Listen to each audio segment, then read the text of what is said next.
All right, we'll go ahead and get started. Hello, everybody. My name is Josh Singer. Teaching this quick presentation on tips on having tough conversations about race as part of part of an add-on lesson to the People School of DC, the Intro to Racism and White Privilege course that we've been doing. We just did the first month, but it's an 8-month long course. If you're interested in learning more about the course or the People School or different anti-racism initiatives and social justice initiatives in the greater DC area, definitely check out our website, peopleschooldc.org. Not only do we do a lot of anti-racism and social justice work, but we also created our site as a resource, as like a social justice resource website for DC. So if, to kind of learn how to get involved in different social justice areas, if we have a massive amount of lists. We list all different kinds of great organizations doing great work in DC, and the hopes of trying to connect people to the different areas of social justice work that they want to do. But anyway, we created this class originally in the 8-month Intro to Racism course. The last month is dedicated to different ways to confront racism individually in organizations, interpersonally, in society. So we'll be spending like a whole month kind of exploring that. But in the meantime, just throughout that last month, there was a lot of questions about, how do we actually have, these tough conversations? A lot of the anti-racism classes and courses and work, they always, they push the importance of white people being more involved in anti-racist work and being anti-racist activists, and having the hard conversations with our white circles or our friends, families, and coworkers and community members. But oftentimes we don't say, give any tips how to have these conversations, and they don't end very well a lot of times. So I took the section from that last month, and I'm going to go ahead and just present it now. And then this is definitely a work in progress. I'm hoping that people are watching this, that they have extra tips and extra ideas or feedback to email me, and we can include this, and maybe we can do this presentation multiple times throughout the 8-month course, with hopefully with new information that we get from other people. So on the last slide is my email. Or just go to peopleschool.org and you'll find our contact info. But I'm excited to do this presentation.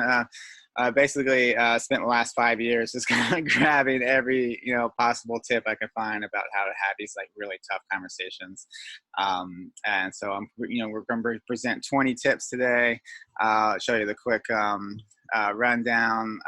So these are a lot of tips. It'll go pretty quickly. We're not going to spend too much time on each tip, but obviously you're not going to use every one of these tips for every conversation. But the idea is as you're going through this presentation to kind of just make a mental note of which ones may work well with certain people in your life, and hopefully you'll find at least a couple tips that are going to help you throughout this. But as I said, this is definitely a work in progress, and definitely let us know if you have more tips that we can add, because we want this to be a public resource to kind of help people have these really tough conversations that really need to happen. We really need to be having these tough conversations, and all of our white circles as much as possible at this point. Cool. So I'm just going to go ahead and dive in. I'm going to turn my video off, and we'll go ahead and get started. All right. So number one, first tip is don't unfriend your friends that your racist friends, or your friends that maybe not necessarily racist friends, but friends that say a lot of racist things all the time and really frustrate you. So I know it's so easy just to kind of cut off that tie, especially if these are people you have tried to have conversations with for a long time, and it's just frustrating and don't feel like it's ever going to change. It's okay to take it's okay to take a break from these people. That's what's great about like in Facebook and all these different social media. There's options to temporarily hide people. I think there's an option to hide someone for 30 days or something, or an option just so that's fine. Hide them. When you need that break, when you're feeling overwhelmed. But unhide them when you're feeling more centered, because unfriending these, these are the people that we need to have these tough conversations with. And as tough and as awful as it may be, and as scary as it may be, this is where the work needs to happen. So I'll read this last quote by Just Jasmine. Unfriending racists in your friend list is the online equivalent to turning a blind eye to suffering of Black and brown people. You can't afford to do that any longer. So let's try to, have self-care, take breaks when you need to, but let's try to stay in this with people. The second tip is to hold space for multiple narratives. A lot of times we fight about whose narrative is we spend a lot of time fighting about whose narrative's right. When in reality, everyone's experiences is valid. Everyone's, narratives are valid. It's not about arguing which one is the most valid. It's about making room for all of them and trying to capture an idea of what's happening with all of these narratives and all these different experiences. Because a lot of times, it's not, our world isn't just about racism. It's also about like white privilege. Like for example, when I say, I have a Black friend that has has bad experiences with cops, like that's one narrative. And then another narrative is, I've never had bad experiences with police. So that's another narrative. So we're kind of painting this bigger narrative of not only like racism, but also white privilege. So one thing that helps, this is using, trying to really use the word and over but. I know it just sounds like very simple and simplistic, but and it makes a difference, especially if you can make this a regular thing in your life. It really, it not only makes it, makes you feel like you're opening yourself up to more narratives, but it's also you're communicating, openness and to other narratives. For example, when I say, let's say if I'm, when I use but, I say my Black friend has bad experiences with cops, but I've never experienced it. So oftentimes when you say but, it negates everything before you say it. You say, this thing is happening, but I'm not doing, I'm not experiencing it. So it definitely negates it. But if you could just switch that but with and, say my Black friend has bad experience with cops and I've never experienced it. So now we're capturing the bigger issue. We're validating everyone's experiences, but also we're getting to the root cause of a lot of things. It's not just about racism, but it's also about white privilege. Police are do a really great job protecting and serving white people, and don't do that, the same, that same amount, that same level when dealing with non-white people, and so we're capturing the bigger story here. So let's, instead of arguing against narratives, let's make room for as many narratives as we can. So this is a big one. This is probably one of the most important ones, is learn when to call out versus call in. So let's say, someone, a friend of yours, said something that sounds pretty racist. You have two options. You have three options. You can just ignore it, and which is what we're trying to get past. Whites, being silent is the same as being complicit, and being supportive of it. So hopefully we can get people to go past that and actually say something about these things. But you can, you have two options when you can call things out, or you can call things in. And call out, so this is, I'm sure everyone sees this. This is what probably happens more often, especially in social media. Someone says something racist, and immediately someone on the comment and says, that is racist, or how can you say that racist thing? And then it becomes this like kind of this reactionary fight, where that just doesn't really go anywhere. But there are reasons why you would want to call out. A lot of times it's like, you want to create, a teachable moment. Maybe your goal isn't to change this person's behavior, but it's to kind of address all the, the people who liked that post and or were on board with that, what that person's saying. Maybe you want to create a teachable moment for them and talk, and so it's more about, confronting this action to kind of show other people, what's going on. A lot of times, like, people in power, like, I can't really necessarily call in, a celebrity or like J.K. Rowling right now, who's like, saying all kinds of transphobic things. I'm not just going to call her up and be like, hey, can we have a cup of coffee so we can call that? That's not possible. So a lot of times, we have to call that stuff out. This is part of, like, holding people in power who have privilege over other people accountable. And a lot of times we need to respect the fact that, because particularly, marginalized folks, marginalized people, they typically don't have that amount of power, to call people out. Especially in our history, have not had that voice, have been silent. So when they do call out, I think it's important to kind of support that and kind of back that up as well. But I mean, I think, and at the same time, we have to understand that calling out isn't necessarily the most effective way to kind of change behavior. So that is, if our main goal is that we want to, change behavior of a particular person, we want to get this person to stop saying this racist thing or to see why it's racist, then call out isn't really always the best option. So that's when we want to turn to call in, and that is a lot more effective. So call in is, it's just the opposite of a call out. Call out is done publicly. Oftentimes it's shaming people publicly.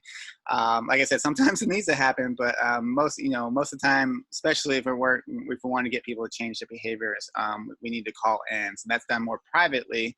That's done more as a place of compassion. That's more done as, like, I actually want, care enough for you, that I want you to change. And it's not, so it's more about, sending a message, a text message, an email, saying, hey, can we talk about, this thing that you said, can we grab a cup of coffee? Can we have a quick, phone call?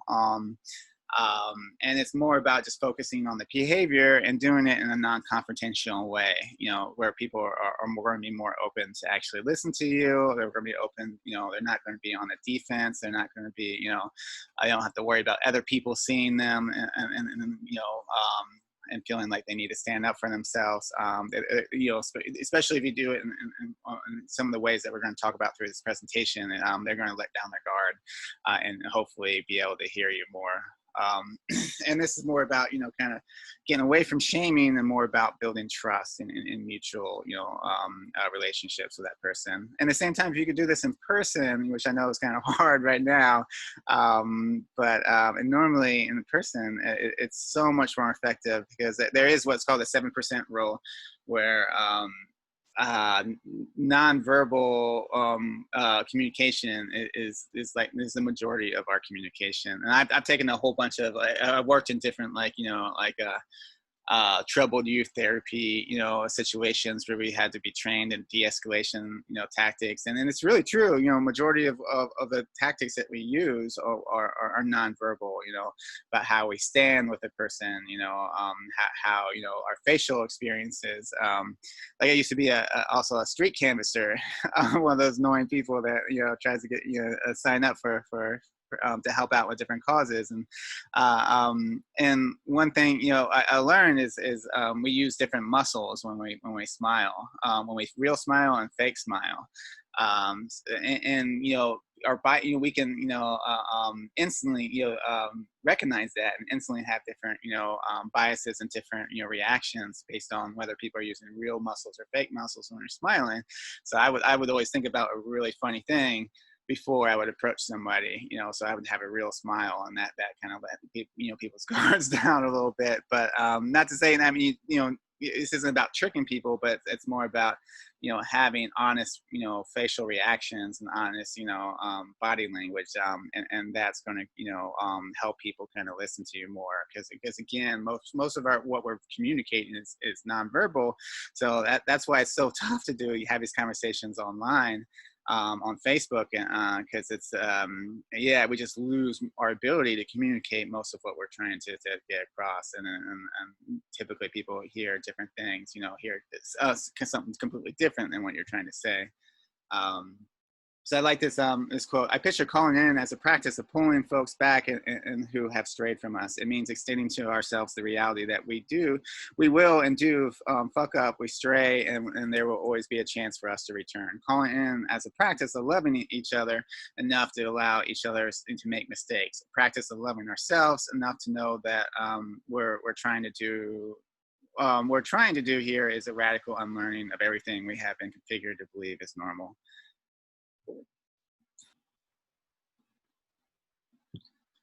All right. So now that we've kind of established, now that you decided that you want to, do a call out versus a call in, the next best thing, instead of just immediately, reacting to that person, and especially when you're feeling tense, things have been triggered, if you're feeling the need to be right or just shame people, a lot of times it's just so good just to take a second. I think there's this expectation that we immediately have to respond all the time right away, but man, it really makes a difference just to kind of take a second. Take 24 hours if you can. I write a lot of emails, and I wait 24 hours before hitting the send button. And I'm so thankful that I do, because a lot of times we're just so, and when we're reacting, we're in this tunnel vision. And if we could just sit down for a second, take some breathing exercises. I know you can't always wait 24 hours. Sometimes you need to respond, but even just taking a minute, doing a quick breathing exercise, kind of recentering yourself, walk away for a second, if possible, sleep on it. I've definitely, slept on things and then had a complete, saw things completely different the next day. That's super important to do if you can do it. You can't always do it. Sometimes you're in the moment, you got to say something. But if possible, you can. But if you do have the chance to actually, take a second, think about, what are the intentions of this person? Why did he say this? I know it was super offensive, but behind that, there might have been some, honest intentions, and it's just, that person may just be, just any, just maybe stuck in this, there's so much from our media and our friend circles and family, sometimes pump us so much with false perceptions and false narratives and stereotypes and things that even though we have good intentions, we may not realize what the outcome of that. So it's good to kind of if you can, find out what that initial intention was. Don't automatically assume, even though this is racist outcome, that there's some racist intention. And that's the power. If you can get, if you can see that, that's a really powerful tool to use to kind of change that person's behavior. At the same time, understand what are your intentions, for confronting this person. What's your goals? Are you trying to, change the behavior? Are you trying to reduce harm? Are you trying to make this a teachable moment? Are you just trying to hold a boundary? Sometimes we just need to hold boundaries. Sometimes we just need to say, this is not okay. I can't, get into it right now, but I need to know that let you know that this is not okay, and that's fine too. But try to get your intentions on that. Try to understand what you're bringing into the conversation. Are you being triggered by certain things? Are you having projections? Are you taking other situations and projecting them onto this situation, like transference? Does this person remind you of another person that you're arguing with, and it's just so much easier to argue, instead of let's say you're in a tough relationship, and sometimes it's so much easier to kind of just unload onto another situation, rather than dealing with this your relationship. So are you transferring things? Are you projecting things? What are your triggers? I know a big trigger for me is ever since I had children and I've been watching all these school shootings, a big trigger is assault rifles. So when I had particularly people that want to stop any kind of regulations from assault rifles, and that's a big trigger. And when I see that, I immediately think of my kids, and I just want to go off on these people. that never ends well. If anything, that like it helps them solidify their position, even more because they look at how angry I am, and it becomes just about me, not the situation. So if you're having triggers, finding a way to kind of get to a calm place and a non-reactive place helps a lot. And that's, on that same lines, come from a place of compassion, especially if your goal is to change behavior. You're not going to change behavior by, attacking this person, by yelling at them, by shaming them. And like I said, sometimes, people just need to, to hold lines, hold boundaries, we don't need to be tone policing people, especially when people are coming from a marginalized place. But at the same time, if we want to, we also need to know if we want to actually get to some of the roots of these problems and actually get, create change from these conversations, we need to kind of go from a different avenue. So, it's okay if you want to hold boundaries and call out, people in power, but if we want to start changing, individual behaviors, we need to kind of go from a different approach. We need to come from a place of compassion. And that's, again, don't assume that people have these, hateful intentions, try to find what's behind that intention. A lot of times there's good intentions that are just, obscured by, or just are manipulated by a lot of hateful organizations and political organizations and things. There's a lot, there's a lot of entities and organizations in this world that are trying to manipulate people as good intentions for votes and for power and money and things like that. So we have to understand, to try to find that original good intention. Try to drop this need to be right. Sometimes it's more it shouldn't be that if you're coming from a place of compassion, it isn't about who's right or wrong. It's more about a mutual understanding. It's more about you don't need to shame people, but it's more about active listening, actually listening to not just like preparing your talking point, as the person's talking, but actually listening to them, understanding where they're coming from, reflecting to them, what you've heard, reflecting their good intentions, and then kind of steer them towards the reality of the outcome. That it's despite your good intentions and despite what you're saying, the reality, there are bad outcomes to what's happening as well. So, but understanding, like doing this from a place of compassion is about focusing on reducing harm, not about right or wrong or shaming or good or bad, but it's about let's just reduce harm. Let's have mutual understandings, mutual transformations, and the hope is like that we learn things as well. It's not just one person's right and one person's wrong, and that wrong person needs to learn things, but it's about us having a mutual transformation where not only am I helping this person kind of see another point, but I'm also learning about other perspectives as well. So I'll read this quote by Rebecca Caution. I find that coming from a place of compassion is a powerful and key. Something I learned from taking an allyship course last week run by anti-racism educator and TED speaker Nova Reed. When we as white allies can drop the need to be right and the desire to shame others, focusing instead on mutual transformation and reducing harm, we can truly sow the seeds of change in those we seek to convince to change their views. Facing up to our own guilt and shame comes first. Only then can we come from a place of love and compassion and work towards healing on a wider scale. And then another great point, again, like this isn't going to always happen sometimes, especially in the moment, but when this is possible, talk about what the goals and intentions are with this conversation before you start. Let them know I'm having this conversation with you because what's happening in the world, and I want you to join me in action.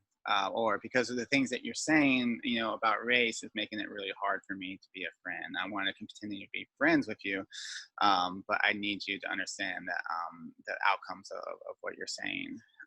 So let them know the intention, so they know what they're about to get. They're not, you're not going to, like surprise them with some, or catch them off guard, that they fully understand what we're about to have a conversation about. And then ask them for permission. Are you open to having this conversation? Are you open to feedback? Is this a good time to talk? That's really important as well, because maybe at this moment they're not. Maybe they're dealing with some pretty, crazy stuff, and if you, try to open up a new conversation, they're just going to unload on you, or maybe, yeah, I mean, or a lot of or if they are open, and they agree to have this conversation, this can also be used later down the road. Like if you're struggling in this conversation, you can remind them that this is like something we're both trying to work on. Ijoma Alu, writes this a really great article about having better conversations about racism with your parents. I definitely recommend reading it. But she states, state the goal and get people to really sign on to that goal. Say, do you want to do this with me? That gives you something to call back to when people start to get defensive. Say, remember, this is why we're having this conversation, and make sure you're tailoring the conversation towards that goal. And the big one, number 7, the big one is just avoid shaming. This is, try to focus on the action, or a policy, or something someone said, but avoid, actually the person, and this is like, a lot of this is like what they did versus what they are, so this is avoiding on, and focusing on racist action that they perform, not that this person is racist. Because one, I mean, it's so much easier to change a racist action. It's so much easier to change a behavior, just to change a response. But if you're making this about who they are, well, one, they're going to be super defensive. Two, this is not a good conversation to have, because you can't, yeah, this is all speculative. Who they, you're basing who they are based on actions, and that's like super easy to derail, super easy to walk away, super easy to get defensive. Yeah,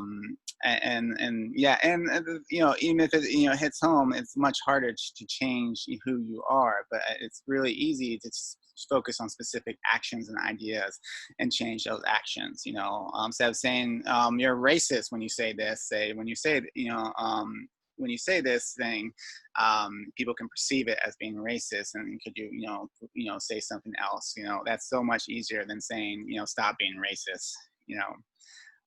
So Bell Hooks writes, how do we hold people accountable for wrongdoing, yet at the same time remain in touch with their humanity enough to believe in their capacity to be transformed?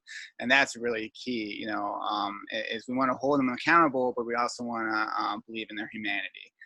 Believe in their ability to actually have, to transform and change their actions. So let's focus on their actions and give them, the benefit of the doubt, and believe in their humanity. And that, a great thing to do is just affirming good intentions, like listen to them, listening to why they said this, affirming that, I get it, like you want the best for this, outcome, but then directing them to the actual outcomes that, are happening, and saying, I know that you mean well, but this thing that you said is really pushing negative stereotypes that actually are harming people. So, for example, what you said was racist because it reinforces racist stereotypes instead of saying you're racist for saying this. And kind of avoiding like generalizations, avoiding like you always say this stuff, you keep on saying this, like you're always like avoid that, you're always or because those are generalizations. Again, they're easy to derail and walk away from, but they're also they're not very effective. You want to be as specific as possible, and focus on specific actions and behaviors that are easier to change. I know I used to work in this wilderness therapy camp with troubled youth, that we take them out to the wilderness, and we did we learned a lot of de-escalation techniques, and a big one, what we call installation, is when like some kids, it's kind of like getting to that point where he's feeling out of control of his emotions, and can't control himself. We do this thing where it's called installation, where we take the issue that's called that's causing them harm, and we pull that out and put it in our hands, and then say, look, this is that thing, and it's in our hands. This is that thing. It's outside of us, because when things are outside of us, it's so much easier for us to kind of control it and have power over it. But when it's inside of us and it's part of who we are, it can feel hopeless at times. So like, pulling these, actions, these specific things, pulling them outside of us, and let's analyze it, outside of us, analyze it in a way that's not, judging who we are. This is just an action, and then we can change this action. So really focusing on that, as opposed to who they are, it's a powerful tool. So I'm gonna play this video from Jay Smooth. He really gets into that, talks more about, having that what they did conversation versus who they are conversation.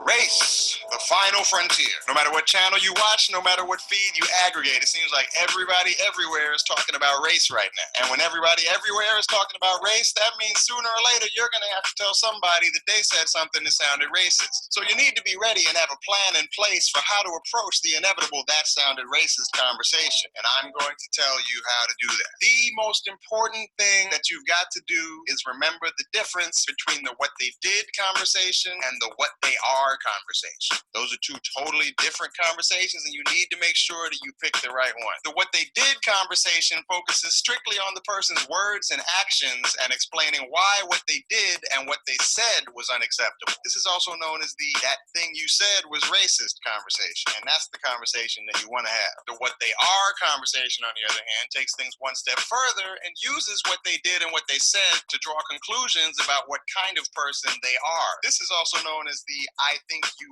are a racist" conversation. This is the conversation you don't want to have, because that conversation takes us away from the facts of what they did and the speculation about their motives and intentions, and those are things you can only guess at, you can't ever prove, and that makes it way too easy for them to derail your whole argument. And that is the part that's crucial to understand. When you say "I think he's a racist," that's not a bad move because you might be wrong. That's a bad move because you might be right. Because if that dude really is racist, you want to make sure you hold him accountable and don't let him off easy. And even though intuitively it feels like the hardest way to hit him is just run up on him and say "I think your ass is racist," when you handle it that way, you're actually letting him off easy, because you're setting up a conversation that's way too simple for him to derail and duck out of. Just think about how this plays out every time a politician or a celebrity gets caught out there. It always starts out as a "what they did" conversation, but as soon as the celebrity and their defenders get on camera, they start doing judo flips and switching it into a "what they are" conversation. "I have known this person for years, and I know for a fact that they are not a racist, and how dare you claim to know what's inside their soul just because they made one little joke about watermelon tap dancing and going back to Africa." And then you try and explain that we don't need to see inside their soul to know that they shouldn't have said all that about the watermelon, and you try to focus on the facts of the situation, but by then it's too late, because the "what they are" conversation is a rhetorical Bermuda Triangle where everything drowns in a sea of empty posturing until somebody just blames it all on hip-hop and we forget the whole thing ever happened. Don't let this happen to you. When somebody picks my pocket, I'm not going to be chasing him down so I can figure out whether he feels like he's a thief deep down in his heart. I'm going to be chasing him down so I can get my wallet back. I don't care what he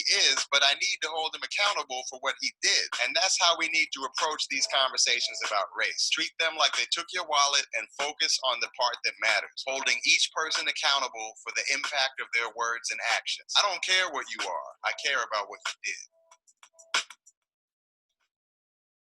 All right. I love that last part about, if someone steals your wallet, you're not going to chase them down to figure out if he feels like he's a thief. You want your wallet back. And that's ultimately what we're doing. We're trying to reduce harm. We're trying to get people to stop saying and supporting racist ideas with the sole purpose of reducing harm. This isn't about, getting everyone to understand how racist they are. This is about getting people to stop, committing racist actions and being complicit with racism. So, all right. So number 8, use active listening and assertive communication.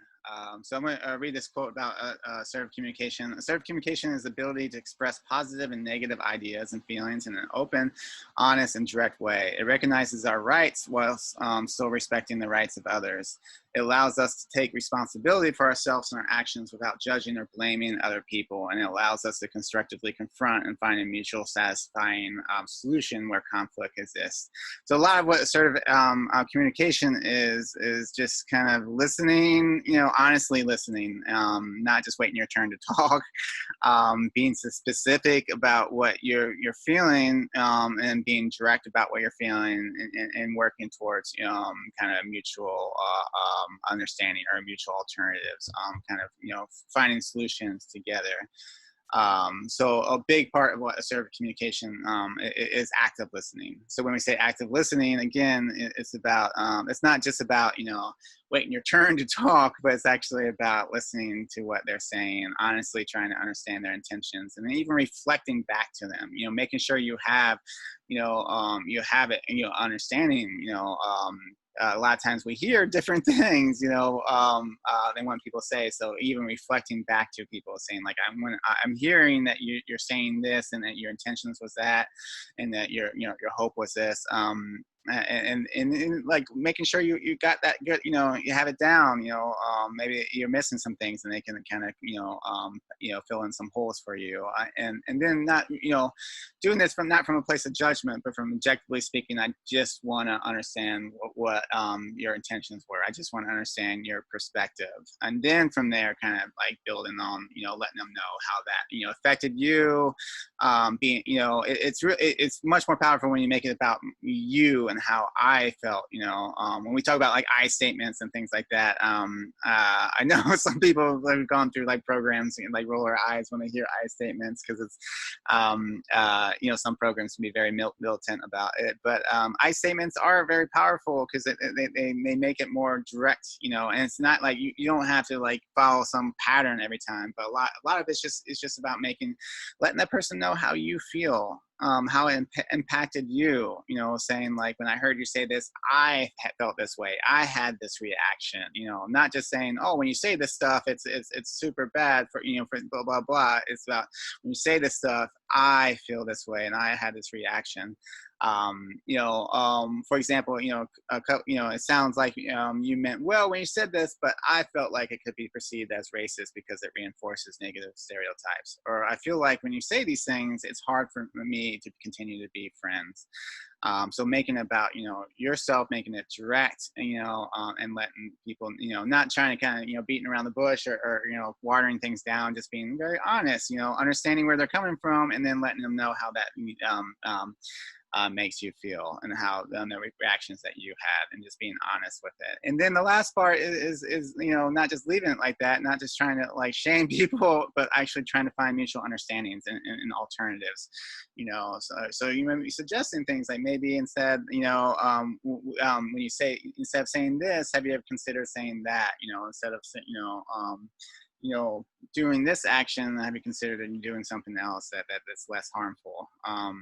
For example, I feel you meant well when you said this, but what you said can be perceived as racist because it reinforced negative stereotypes. In future, could you say this instead to get your point across? So making, providing some alternatives, and then, like in hearing about what, hopefully you guys can create the alternatives together. That's when it's most powerful. But definitely, suggest some possible alternatives, and hear what they feel about that. This is so much better than just saying, hey, you're racist, or that's racist. Actively listening, being direct, making about what you felt, and then working together on solutions. So another big part, so you're going to hear this, it's a little bit redundant, but it's going to be on multiple slides, but just like the importance of asking questions and identifying bridges. So a lot of times, one of the best ways to get people to kind of change their opinions on things and views is listening. Sometimes listening is way more powerful than speaking, especially when you get to the point where you can get them to start challenging their own views, and start doing self-reflections on their, and their own views, and especially if you can get them to understand, their own cognitive distances, which we'll talk a little bit more about in another slide. But that's when two opinions, don't, contradict in themselves. But try, like again, try not to assume what's behind, what's behind a racist statement. Ask questions, ask about, this stuff. And the hope is like, as you're asking these questions, and you're learning more about this person, that you start understanding bridges, which is like common beliefs. Maybe you both have children, and you both have this fear for the children's safety, and you can start connecting that. And like, I feel that too. I have this fear, but then I realized, this, action I was doing was actually causing other harm to other people's kids.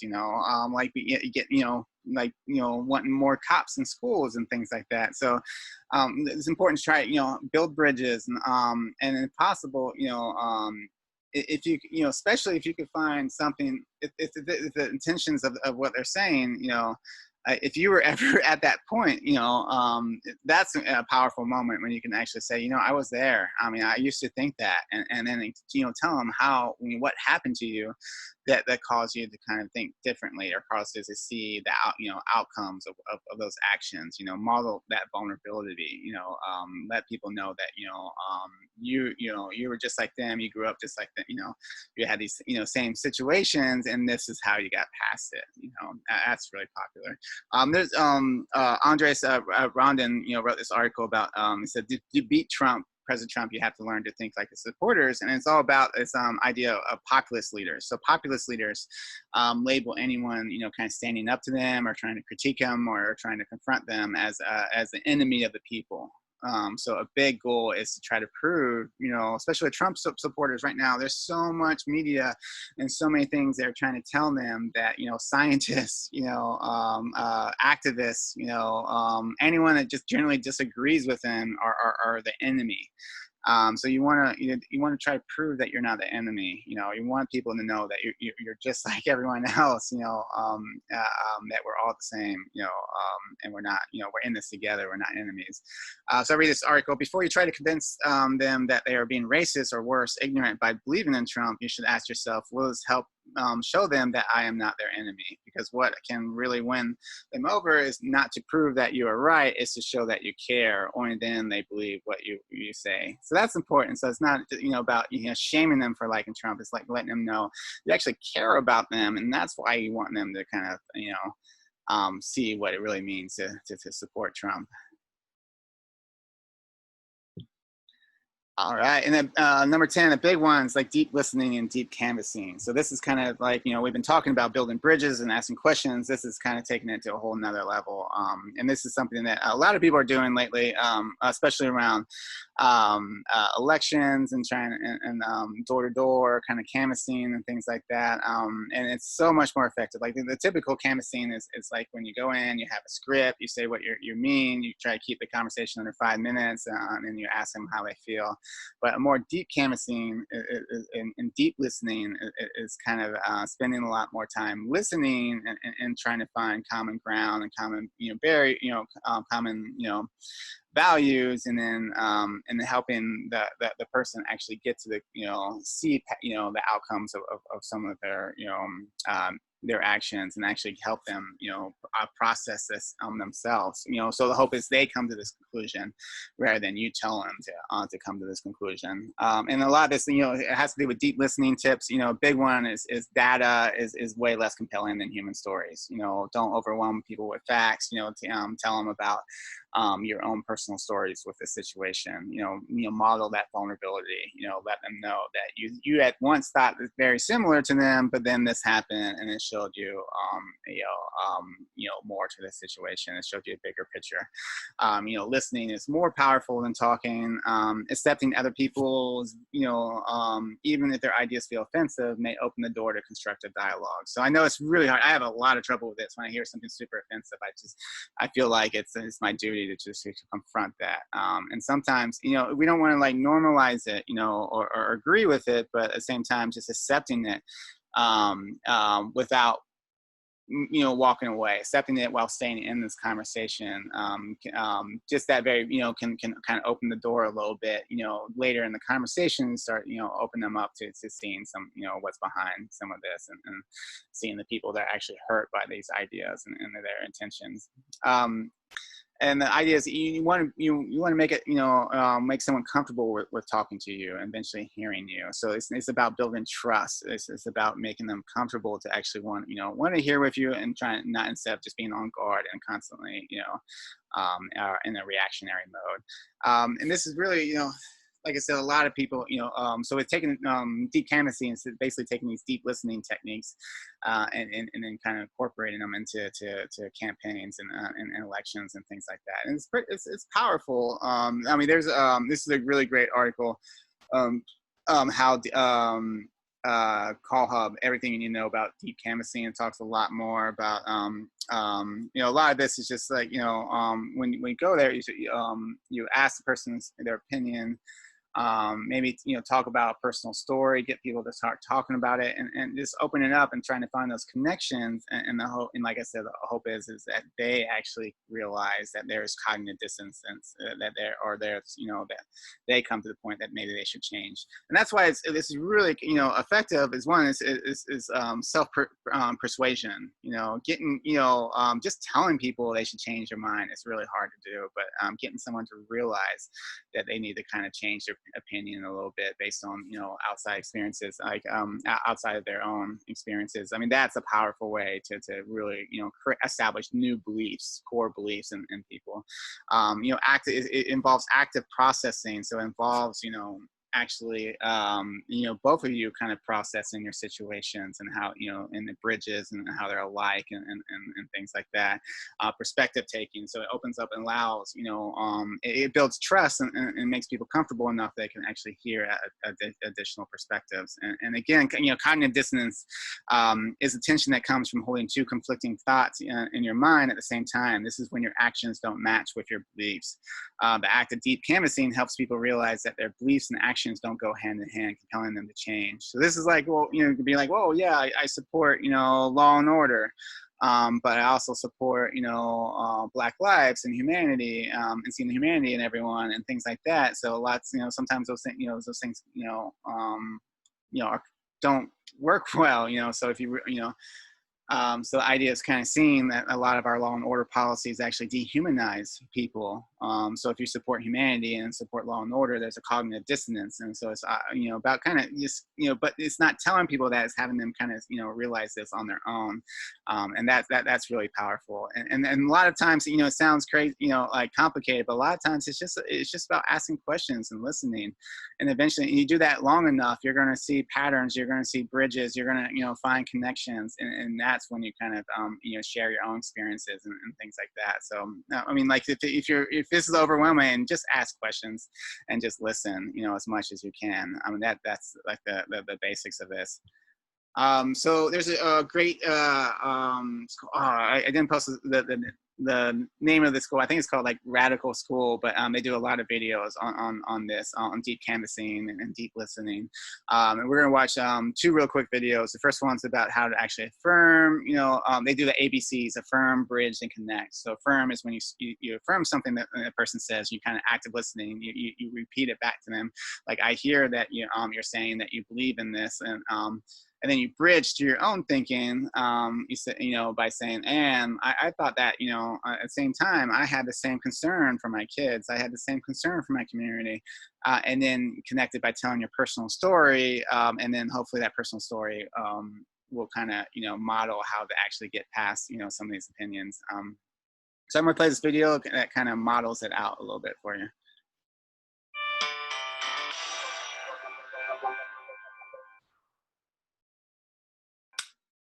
One useful technique to put radical listening and vulnerability into practice is the ABC. It's an important skill that can make your deep canvassing go much better. But the ABC is also useful in a variety of other situations in both your personal and work life. Next time you're in a tense conversation or heated argument, or at the door for any political issue or campaign, try these 3 simple steps for radical and effective communication. The first is affirm. Find a way to validate something the person has told you about who they are and what they think or how they feel. Affirming builds trust and sets the conversation up for success. Bridge. Start with an and, not a but. Let the person you're talking to know that you take their thinking as seriously as you take your own. While this doesn't mean that you have to agree with them, it does mean that you have to care about what they're saying. Using phrases like and, the way I see it, I also think, diffuses our tendency to get on the defense and lets the person know you value their thinking. Connect. We often hide behind figures and facts to try to prove our point. This is almost never effective. Instead, try to communicate your perspective with real lived experience. It is impossible to argue against a lived experience, and it allows you to communicate your values and highlight the experiences that connect us as people universally, like a loss, discrimination, injustice, and hope. Let's try it. Using the ABC technique, I'm going to attempt to talk to Estignola as a canvasser about mass shootings in schools. Specifically, I want to know what the community thinks about the proposal to arm teachers.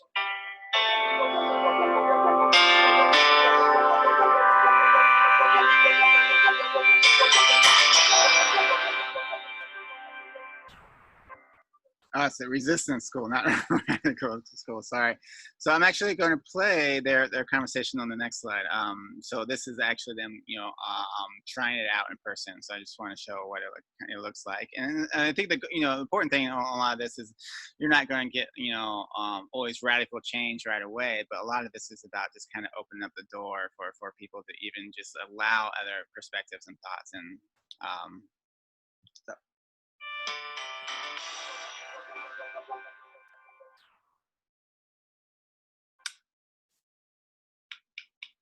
Who is it? Hi, is Estignola home? Who's asking? Hi, Estignola. I'm Carlos. Hi, I'm Carlos. I'm canvassing the neighborhood today, and I'm really interested in what you and other people think about the proposal to arm teachers in the United States. I'm wondering, on a scale of 1 to 10, 1 meaning you disagree, 10 meaning you agree completely, how effective do you think arming teachers would be in stopping school shootings? I think it would be highly effective. You could put me at a 10. Oh, a 10. Okay.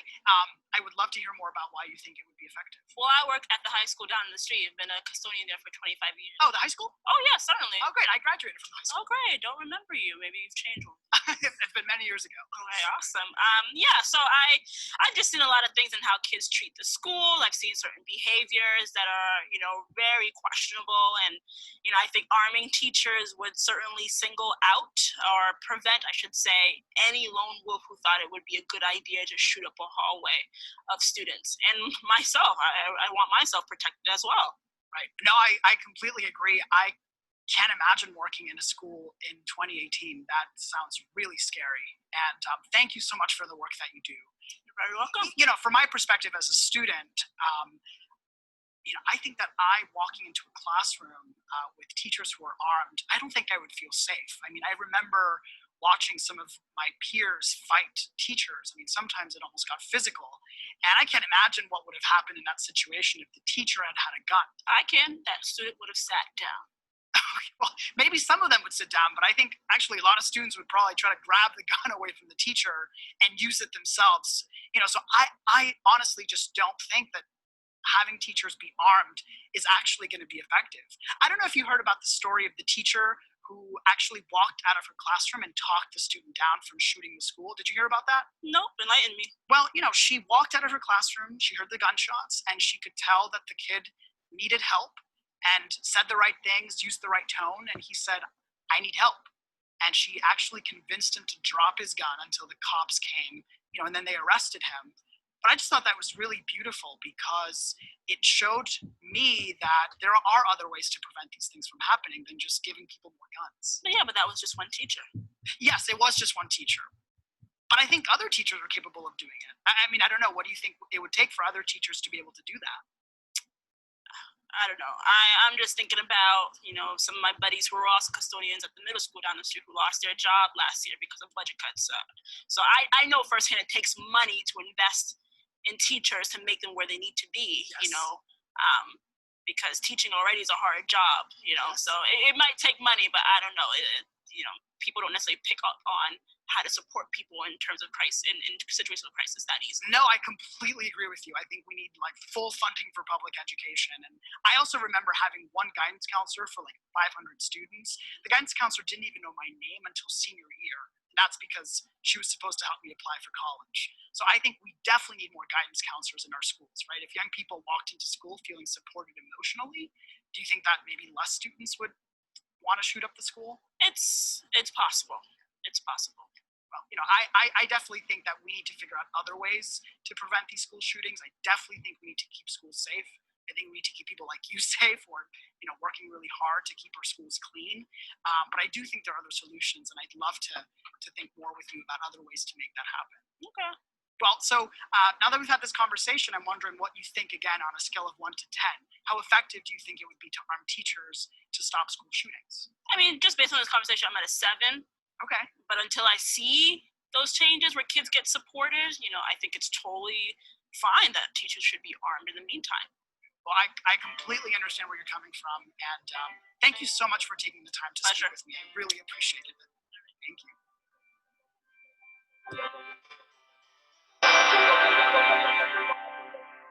All right, and so the Resistance School has tons of videos. So if you want to, have, if you learn a lot by like watching other people do it, definitely check out their YouTube channel. But I think a couple of things about that, one, I think it's important to understand, like I said earlier, we're not creating radical change. It's really hard to get that, the point wasn't to get her from 10 to 1. The point was to get her to, and when she was at 10 about arming, teachers, she was at a point that she probably wasn't hearing any outside perspectives from that situation. So even getting her to like, a 9 or 8 is still cracking the door open where hopefully she's going to be open to other perspectives that are going to try to lead her. So I think that Carlos did a great job just affirming everything that she felt. You're not, fighting anything, not saying, I can't believe you feel this way, or that's just not true, but affirming everything, finding bridges, finding connections, like they both go to the same school, they both have, similar experiences with the lack of guidance counselors, and then connecting that to how Carlos came to the reasoning that, arming teachers, it wasn't a great idea for him. So hopefully that was useful, but definitely check out their YouTube channel, the Resistance School. It's pretty there's a lot of great videos. So 11. So the next one we're going to talk about is morally reframed. Morally reframe your arguments. So we talked a little bit about this. This has a lot to do with just like kind of building bridges and connecting, but a lot of this is being intentional about understanding who you're talking to, who your audience is, and not just understanding like that the values of that audience. I know a lot of I grew up in like a white steel town, redneck kind of conservative steel town in Ohio, and so most of that audience is very conservative and has like a lot of, but they have a lot of values on things like patriotism, Christianity, law and order, fiscal, being fiscal conservative, some of them. So if when I get in these conversations, it's better, I don't want to frame this from, values that I have. I mean, that's a big thing that we always do when we get these conversations. We frame this based on, our approach is based on our values. We try to get people that may not share our values to change their minds based on our values, and that's just not going to work. I'm not going to, tell them, like maybe not necessarily, talk to them, like if we're trying to get people to support, what's happening with the protests against police brutality. I may not want to dive into, values of like a lot of my values of like posing, being racist activist and dismantling white supremacy and all these things. That may not be the best approach. To talking to people that may not share the same values, but I can still morally reframe it, about patriotism. A lot of what's happening, like in Oregon right now, when we have these these like marked federal police people are just snatching people off the streets, like that is a direct attack to our Constitution, to our country, to our values. So making it about patriotism is we need to like stand up for our Constitution, and we need to get these marked federal police out of our cities. So that's one way. Talking about Christianity, talking about I know if you have a lot of there's so much great social justice lessons taught by Jesus, or throughout the Bible. So trying to find out some of those. There's some really great Google on. There's a lot of great articles that have those connections, and just making it about what would Jesus do? What would a Christian do in this circumstances? Would a Christian support people in need? Help people that are struggling. And then talking about law and order too. I know law and order is often like a dog whistle. That means something else. Like Nixon first created this dog whistle as he was brutalizing civil rights activists. So, but there is some legitimate concern. They do have values on law and order. And like so, framing these arguments, about especially about police. Like, police do too much right now. They're basically supposed to be social workers. They're supposed to be, EMT people. They're supposed to be all these different roles, and that's just that's making them less effective as police. So if we actually pull that back and to fund them a little bit, actually move some of their funds to start hiring more social workers and things like that, we can actually have a more impactful law and order. So you can frame it about that. It's just like how to what's the best way to get to law and order. Well, actually defunding the police can actually help that out. And even maybe not even using those words as well, but talking about just reallocating funds from police departments to social programs, and then even fiscal conservative, talking about the economy and talking about I mean, you could talk about how much money we spend on our prison industrial complex, and how much more expensive it is, billions of dollars expensive that criminalizing things instead of doing treatments and things like that, and investing in communities. So policing is actually one of the most expensive things a lot of cities pay for in their budgets. So I'm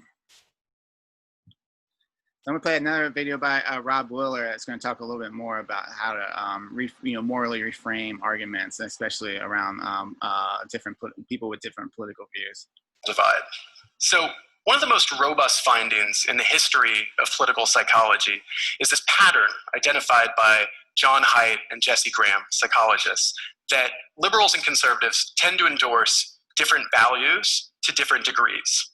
So, for example, we find that liberals tend to endorse values like equality and fairness and care and protection from harm more than conservatives do. And conservatives tend to endorse values like loyalty, patriotism, respect for authority, and moral purity more than liberals do. And Matt and I were thinking that maybe this moral divide might be helpful for understanding how it is that liberals and conservatives talk to one another and why they so often seem to talk past one another when they do. So we conducted a study where we recruited liberals to a study where they were supposed to write a persuasive essay that would be compelling to a conservative in support of same-sex marriage.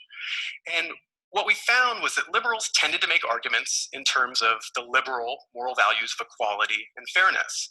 So they said things like, everyone should have the right to love whoever they choose, and they being gay Americans, deserve the same equal rights as other Americans.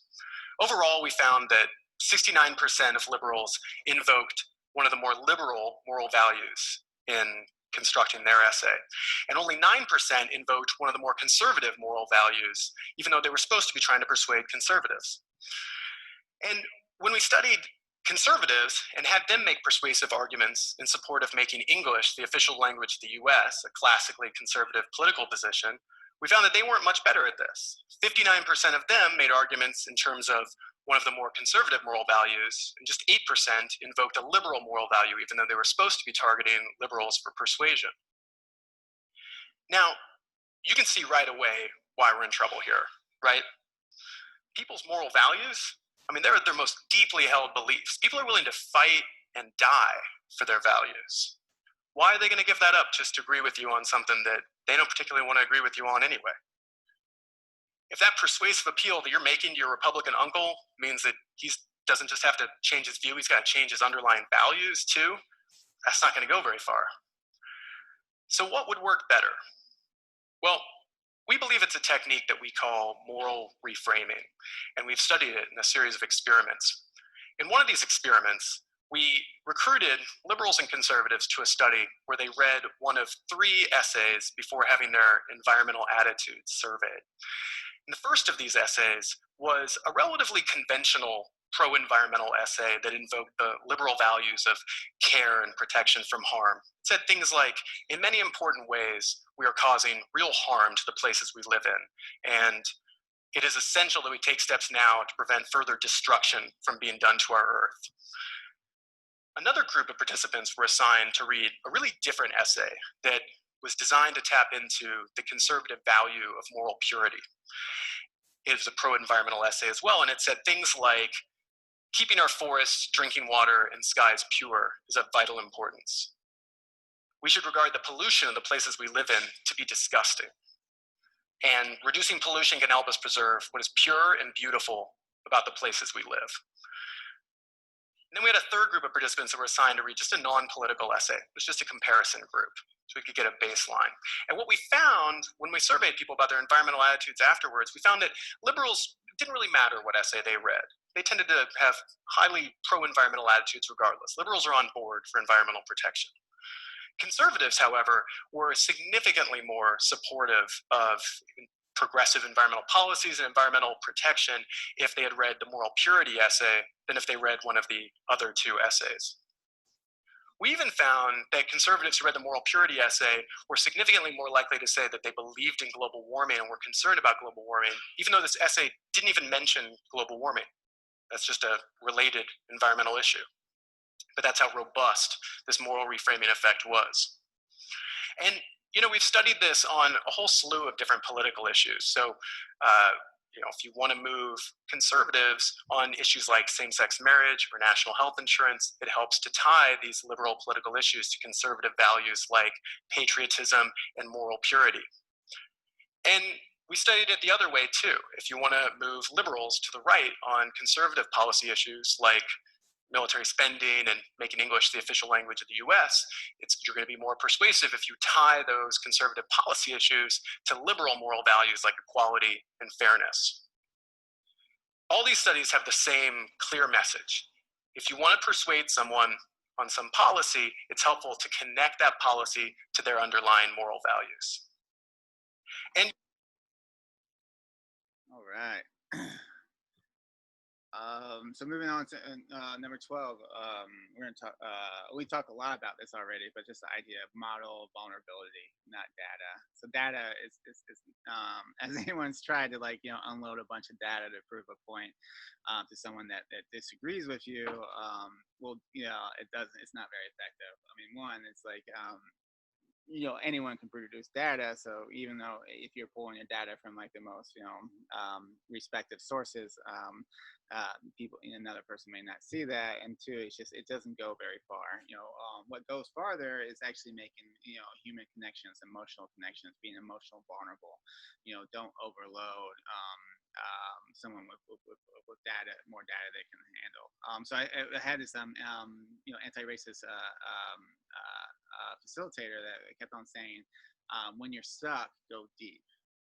So when you're trying to prove a point, you can't go any farther and you're just hitting walls, go deep. Get vulnerable about why you believe this. Make it personal.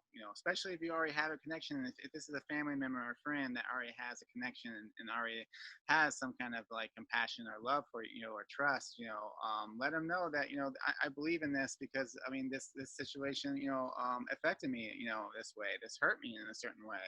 I used to believe, or model how I used to believe this, but then this happened and like I was on board with what you were saying. I understood it, but then this thing happened and it kind of showed me a bigger picture, and then invite them to share, how did you come, to that decision? How does that affect the people you care about? And try to make it about human connections, as well.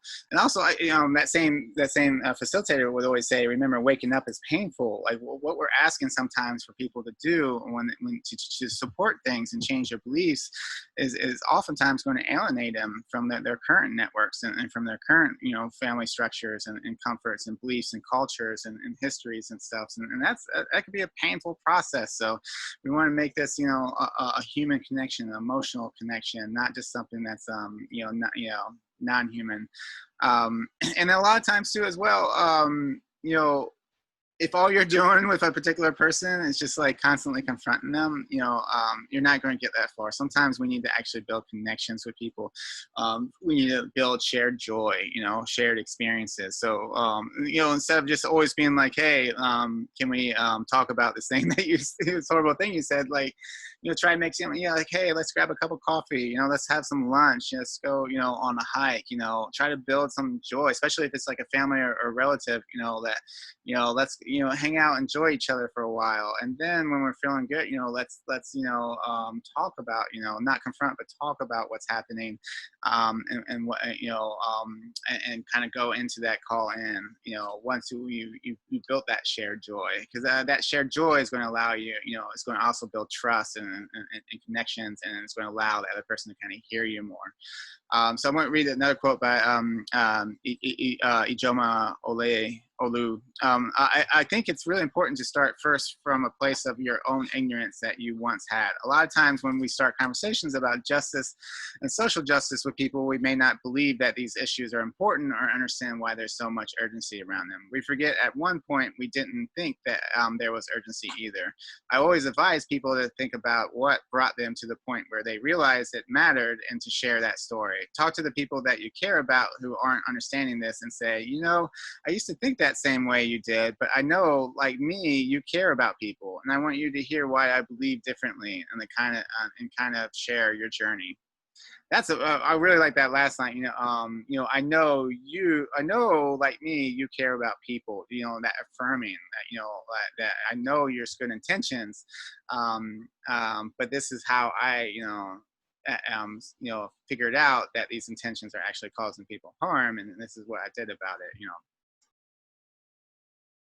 All right, so now I'm going to play another video called made from Social Good Now, about why facts really aren't the greatest thing to convince people. So I'm going to play a clip right from the middle of this video. Another part of the problem is that our brain is constantly protecting our worldview and sense of identity. So when our worldview is challenged, that same part of the brain that processes physical danger gets activated. This is why people sometimes react so aggressively to information that proves them wrong.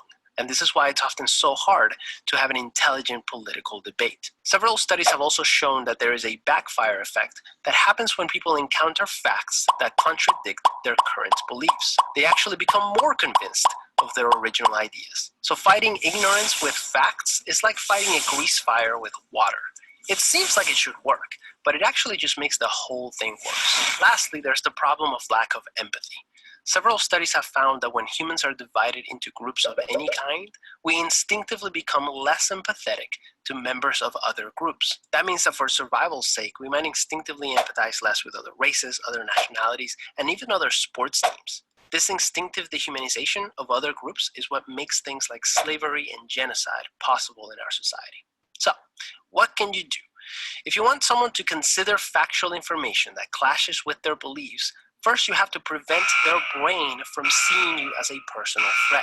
So, look for ways to identify the person as part of your tribe and you as part of theirs. Hey, we're part of the same family. Hey, we're both parents. Hey, we both still play Pokemon Go. Whatever. Anything that communicates that you're part of the same tribe. That's the first step. Second, consider the possibility that you may be wrong. Maybe the facts are not on your side, in which case admitting it will help you model to the other person that it's okay to be wrong. I understand. All right. So in the clip right here. So a couple things about this. I really like this video, like the content. I do also want to kind of mention, looking at this video and a couple other videos we watch. I mean, the contents are really good, but sometimes I kind of feel like they overgeneralize or oversimplify things. Like, especially when you start saying tribal, like we're all just in parts of, tribes, and or you talk, the last video we talked about, we're just split between two political parties. When I think that's oversimplification. When in reality there are these massive systems of oppression like patriarchy and white supremacy, capitalism, all these things that don't that they're affecting all our tribes. They're not just one view versus the other. It's white supremacy affects liberals and conservatives and a whole range of other people. And oftentimes it's easy for white people to say we're all divided in tribes when yeah, we're probably tribal, but you know, other people are just trying to survive, you know, and to call their efforts to survive tribal is definitely oversimplification. But that aside, I think there's a lot of good facts and strategies in this on why, you know, facts just, you know, drowning people with data and facts is not always the best case. A lot of times we do need to make, you know, connections and bridges and realize, you know, that you know, we need to build trust and relationships, you know, to actually be heard. And I also want to mention too, like that I really like the fact that when they talked about in this video, like modeling what it means to be wrong, I found that to be very powerful in these conversations, especially, you know, if I'm, you know, a lot of times I'm reaching these conversations, you know, I'm getting, you know, more, they start from a more reactionary, like I hear something or read about something or experience something that just, like, you know, makes me super angry, and then I just go in really angry, and just, you know, and then other people are reacting to my anger, and then it's just like it's just, you know, a lot of anger. And like I find sometimes, you know, after I sleep on it, I feel really bad. And the times I go back and kind of like, I'll apologize to everyone. Like, you know, I won't, you know, say like, I still believe what I believe. I still, you know, but also I don't like how I approached this. You know, I didn't like how I, you know, reacted to this, or what, you know, how I approached it, or you know, what I said. So I apologize, and I'm working on this. And I found that, you know, just modeling being vulnerable, and being okay with not being right, and just apologizing and showing that you're in this just to learn it. That's a powerful thing to do. And I think in a way it also lets down other people's guards, and then they can also apologize as well, or not even necessarily apologize, but just hear you more, or you know, and be less reactive. And then we often have really great conversations after that. So that's one thing I wanted to, you know, add, you know, talk about from this video.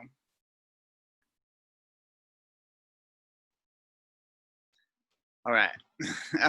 So moving on to number 13. So build alliances. So this is great. A lot of time, a lot of this is just about these are good for like situations like that, you know, there's going to be some like racist reactions, like let's say like Thanksgiving and family meetings and things, you know, or at workplaces, you know, and it's important, you know, this is kind of about making the game plan, you know, instead of just winging it, you know, coming up with a game plan, knowing that, you know, certain people talk well with other people, certain people don't talk well, and actually, you know, are creating, you know, a lot of reactions and defenses, and understanding that, and then, like, you know, talking to these people ahead of time, you know, like, you know, if your mom, you know, like, let's say no one listens to you, you know, and during Thanksgiving, but people listen to your mom, you know, maybe talk to your mom and be like, hey, when dad says this thing, could you know, kind of like talk to him about it, you know, and maybe not even call out. Can you just talk to him about it, you know, before or after the meeting, you know, our dinner, as a call in. So it's kind of like just creating a game plan. Or at work, you know, maybe there's certain people that, you know, talk better with other people. So, you know, talking to them, be like, hey, and during the staff meetings, you know, when this person says that offensive thing that they always say, can, you know, they seem to like look up to you. Can you kind of talk to them about that, you know? And the idea is to kind of create some kind of intentional, intentional conversations, rather than having like gang ups and you know, having, you know, a lot of people, you know, a lot of people just kind of ganging up on somebody, you know, which causes them to be super defensive and not hear anything anyone's saying. So yeah, so it's more just about, you know, like I said, it's about knowing that there's going to be circumstances that there may be some racist, you know, comments and actions, and creating a game plan ahead of time, not just kind of winging it. This is a really great article Rachel Cargill writes about, you know, kind of coming up with game plans and talking about, you know, talking to your family during Thanksgiving. Yeah, a lot of this is just about being intentional about these situations. Another one is just understanding logical fallacies. If anyone's, you know, I'm sure people have been in arguments where that just were circular and just went on forever and just never, you know, got anywhere. And a lot of times that's because the people you're arguing with are using logical fallacies. And that, you know, I mean, that may not necessarily mean that they understand or are intentional about doing it. A lot of people, you know, like are very intentional. A lot of alt-right trolls and stuff are very intentional with this circular arguments. And but a lot of people just, you know, like a lot of people who think that, are in it just to win the argument, not to learn things, and so they just are constantly kind of manipulating the argument, and never, really addressing the original purpose. And that's really what a lot of these logical fallacies are. They're intentional manipulations in arguments, with the idea of kind of avoiding actually talking about the real point of the argument. Let's say you're trying to talk about, Black Lives Matter and how, Black lives are devalued in this country. A big logical fallacy here is a straw man fallacy. So straw man fallacy is literally, manipulating the argument into something different and then arguing that thing that's different. So instead of like, if my original argument is Black Lives Matter, and that, Black lives are devalued in this country, and then you change that to the Black Lives Matter movement, it's all about hating white people, and then all of a sudden, I'm like, on a whole nother defense, trying to defend about, it's not about hating white people, and we never get back to the fact that the original point of this conversation was how this country devalues Black lives.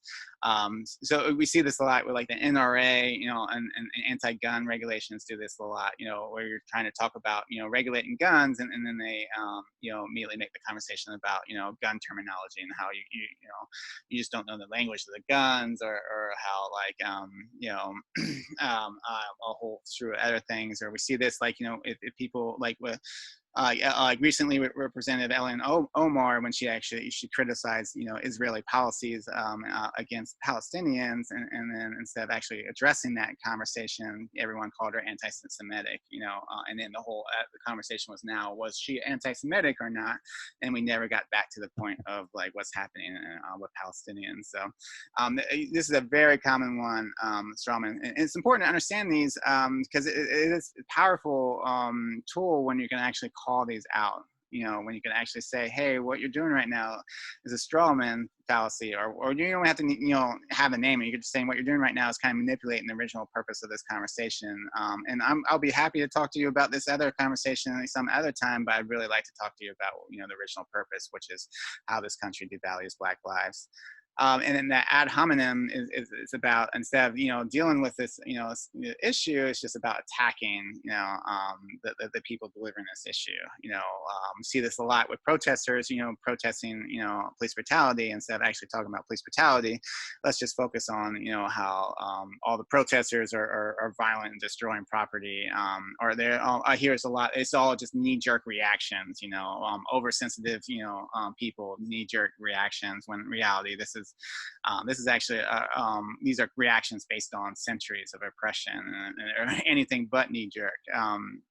So an outlier argument or hasty generalizations is when you kind of cherry pick certain things and then create them generalizations. Like a while ago, there was in Dallas, there was a Black Lives Matter, march, and then there was a shooter, an active shooter that actually shot some police. And then like Black Lives Matter did not support that. That wasn't, part of the rally. They are open, they are not, advocating for violence against police, but a lot of people, especially a lot of like political right commentators,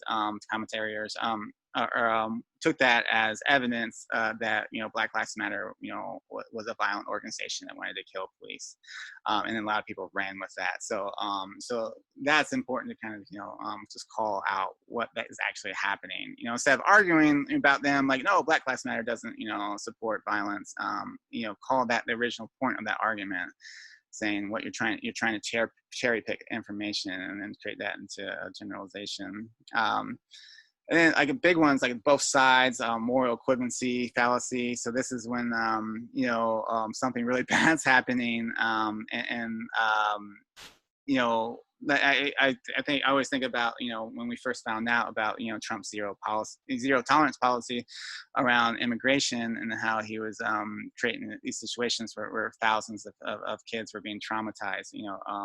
Immigrants of color, migrating, asylum seekers were being separated from their parents and traumatized in these horrific facilities. I remember people were just so outraged, that they were pretty mad. Social media had a lot of mad comments. And especially towards anyone that was trying to defend that.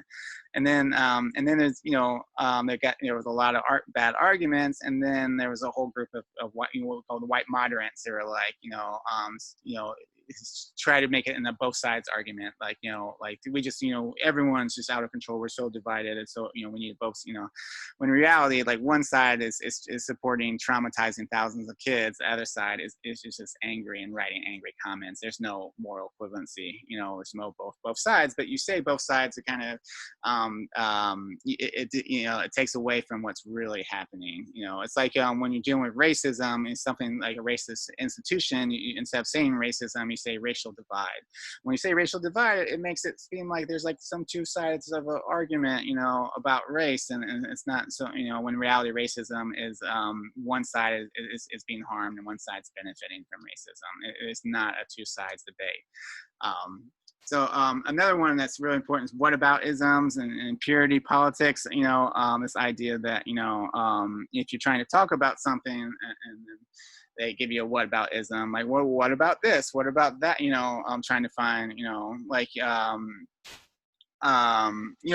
so like if you're trying to talk about police brutality, and immediately someone's like, well, what about black on black crime? Which, there's black on black crime, just like there's white on white crime, and there's like, Asian on Asian crime. It's in fact that most people who perpetuate crime perpetuate it in within their race, but no one ever says white on white crime. No one ever says these things. They only say black on black crime because it's a way to kind of, take away from the real issue of police brutality. And then, so whataboutism is trying to find something that's wrong and saying, well, you can't, we can't talk about police brutality because black people are also killing themselves, but in reality, like that's just, it's a distraction from what's really happening. And then gaslighting is when you actually provide false information, or present or try to make the victim of the person doubt themselves. Like, when a black person says like something about their experience and you say, oh, I'm sure there's more to the story, or you really have nothing to worry about if you don't break the law or do anything illegal, when in reality, like tons of black people that don't do anything illegal are brutalized by police. And then white explaining is based on this, like, we live in a white supremacy society where white culture is a norm, and white people feel like they have the what's called moral authority, where white people are the ones that get to define, what racism is. That's why if you look up Webster, dictionaries and different dictionaries, we have a really horrible definition of racism. It's very only attuned to like beliefs, like you have to believe you're a racist to be a racist kind of thing. So white supremacy, explaining, it's like basically white people trying to explain the experiences that black people, live, and are dealing with racism. So, and a lot of this is this constant, like, show me the evidence of your impression. It's a constantly, like, black people having to defend the realities that they're experiencing instead of just white people believing them. And that's so easy for white people to just be at a place of privilege where they can do that. Cool. And then, so step 15 is prepare rebuttals ahead of time. So I'm not saying script everything, don't script everything, make things personal, but also know why you feel a certain way. Know why, when people say black on black crimes, that's a bullshit argument. Know why that is. Don't just, know why you support different things, come up, create, good, rebuttals to what you're saying before at times. And like I said, you don't script it, don't make it, cut and paste it, but you should know on spot. I mean, this should, when you're having these conversations and if you're like, well, why do I think this? That's not going to help you. So try to know your stuff before you have these conversations. And we actually created, in People's School of DC, we created this big long list of different common excuses people give to deny racism and white privilege, and we provide a lot of information and possible rebuttals. So if you're not sure, if you're seeing the same rebuttals over and over again, you're not sure how to really respond, it's a good idea to, like, write out some good responses that you can start using. Again, like, you don't want to be scripted, you want to personalize it, but you should have a pretty good, solid understanding of what you're saying. For example, there's a lot of, these are some, we did this exercise in one of our classes where we talked about a lot of excuses that we're hearing right now with the protests against police brutality. For example, like, some people are like, well, people just follow the law, don't run, they get out of the car, don't get out of the car. If they follow police orders, they'd be fine. And in reality, a lot of Black people are dying in custody. Like all these people, Sandra Bland, Freddie Gray, George Floyd, these were all people in custody that were murdered, so none of that's irrelevant. And I really like this quote by Solange. Dear world, Black people do not want to exit our vehicles in cop-related instances because we've seen that in murder too many times. So we know that, police are more liable to actually murder you because of your skin color. That's going to cause you to react differently than white people.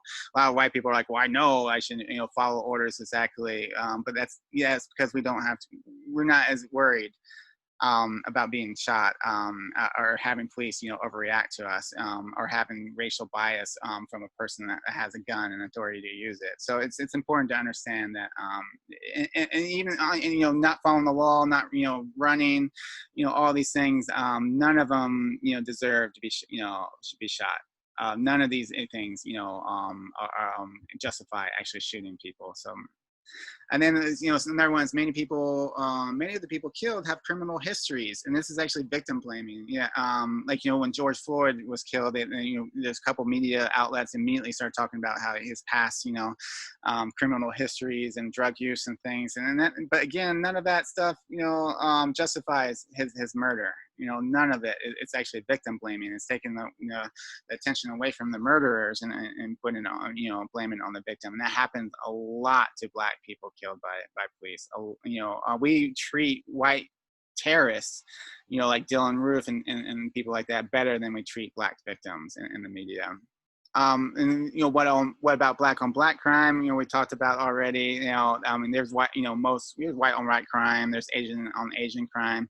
There's Latinx on Latinx crime, but no one says any of it. They only say Black on Black crime, and that's to imply Black criminality and nor white responsibility for police brutality against Black people. So they're trying to manipulate that. It's an excuse. The problem is Black people commit more crime. And you hear this a lot. There's more Black, police brutality to Black people because there's Black people are committing more crime. And one, there's multiple, things to unload on that statement. One is oftentimes these statistics that say that are very skewed. A lot of times there's statistics that prove there's more Black crime in Black neighborhoods because the law is not enforced. Because we over police Black neighborhoods, which are going to automatically, direct result over policing is there's going to be a lot more crime and a lot more, stops and arrests. And at the same time, we don't evenly police things, so even though white people use and sell drugs at about the same rates as Black people are 3 times more likely to be arrested for drugs and 5 times more likely to be incarcerated for drugs.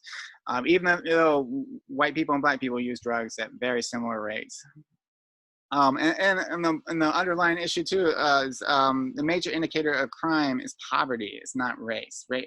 Poverty, regardless of race, you could throw any race in the same concentrated poverty environment, and they're gonna there's just people have to survive. If they can't survive legally, there's no economic opportunities, they're going to find other ways to survive. So a lot of this is is proof. Some of these statistics are proof that we need to invest more into these communities. We have a long history of a long, very racist history of concentrating Black, pushing Black people into concentrated poverty, and then disinvesting into these neighborhoods, and then when there is issues with crime, instead of actually reinvesting and building the community, we just over police it, which makes it even worse. So why can't they protest peacefully like Dr. King? Well, look at what happened to Dr. King. We killed Dr. King, for protesting peacefully. And look at Colin Kaepernick. Literally, you can't not be more peaceful than just to take a knee during a song. And the guy lost his career, for that. So I really like Jesse Williams wrote this. I said this during the BET Humanitarian Award in 2016. If you have a critique for the resistance, for our resistance, you better have an established record of critique for our oppression. So that's like, critiquing Nat Turner for killing a bunch of white people while not mentioning slavery. So. And then I support their cause, but I don't support the looting and rioting. Well, that's a big one. It's like, why do you have that stronger reaction for looting, for property destruction, and why don't you have that same reaction towards, Black people being killed? If you have a stronger reaction, and you could say, a lot of people are like, no, I value life over property, but that's the thing about implicit bias and racial bias is this subconsciously comes out, and it comes out oftentimes opposite of who we want to be. So if so think about this, think about, your reaction when you saw George Floyd, killed, and then your reaction when you saw those buildings burning. And I know a lot of white people, the reaction was bigger with it, was stronger, with the buildings burning. And I think that's something that we need to, start asking ourselves, about. And then blue lives matter, all lives matter. So I think it's important to understand all lives can't matter until Black lives matter. Officers can choose to take off their blue. Black people can. So I really like this as quote: "If Black lives matter bothers you because it doesn't say all lives matter, but blue lives matter doesn't bother you, then really what bothers you is the word Black." And I think that's what we're really getting down, to the point that Black lives matter isn't saying no one else's lives matter. It's saying in this country, Black lives, are devalued. And this whole movement is about bringing value to Black lives. And to, if you feel like your natural reaction is to say white lives matter, then you're part of that system that devalues Black people. Right. And the 16 is a big one is you don't have to do this all on your own sometimes. There is so much amazing media out there, right? Great quotes and videos and stuff that you can use to kind of help you out. And it's just every day there's more and more good media that's happening. And it's important when you see that stuff, bookmark it, keep it on reserve, and you can show it to, because sometimes these media, like they're gonna convince people better than anything anything you can say.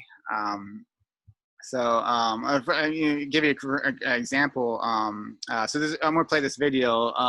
Kimberly Jones, she talks about it's kind of a rebuttal to this looting and what's really happening in Minnesota. She take this like a week after a lot of the riots in Minnesota.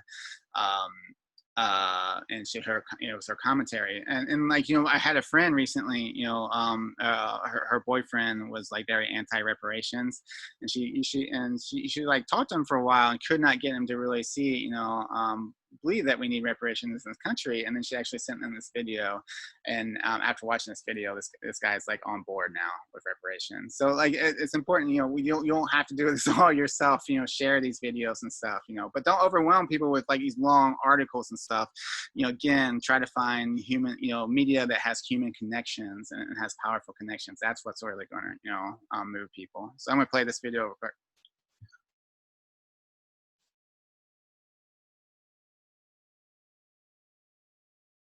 So I've been seeing a lot of things talking of the people making commentary.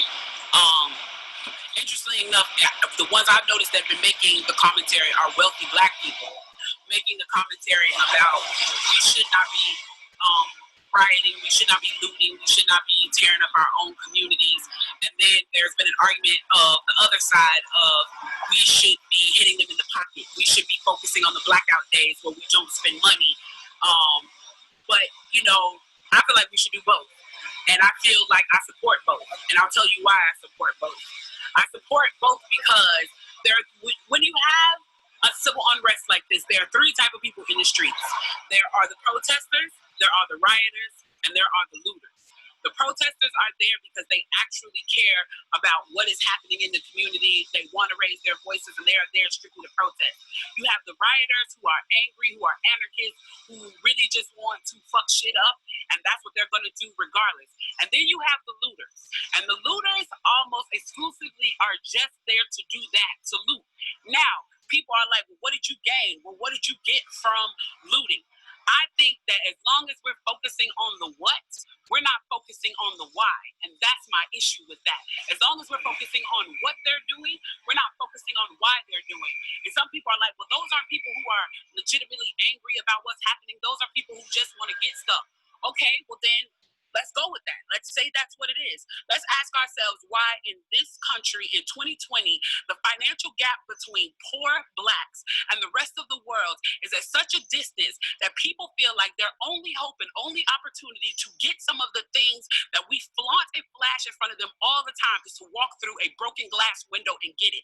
That they are so hopeless that getting that necklace, getting that TV, getting that change, getting that bed, getting that phone, whatever it is that they're going to get, is that in that moment when the riots happen and if they present an opportunity of looting, that's their only opportunity to get it.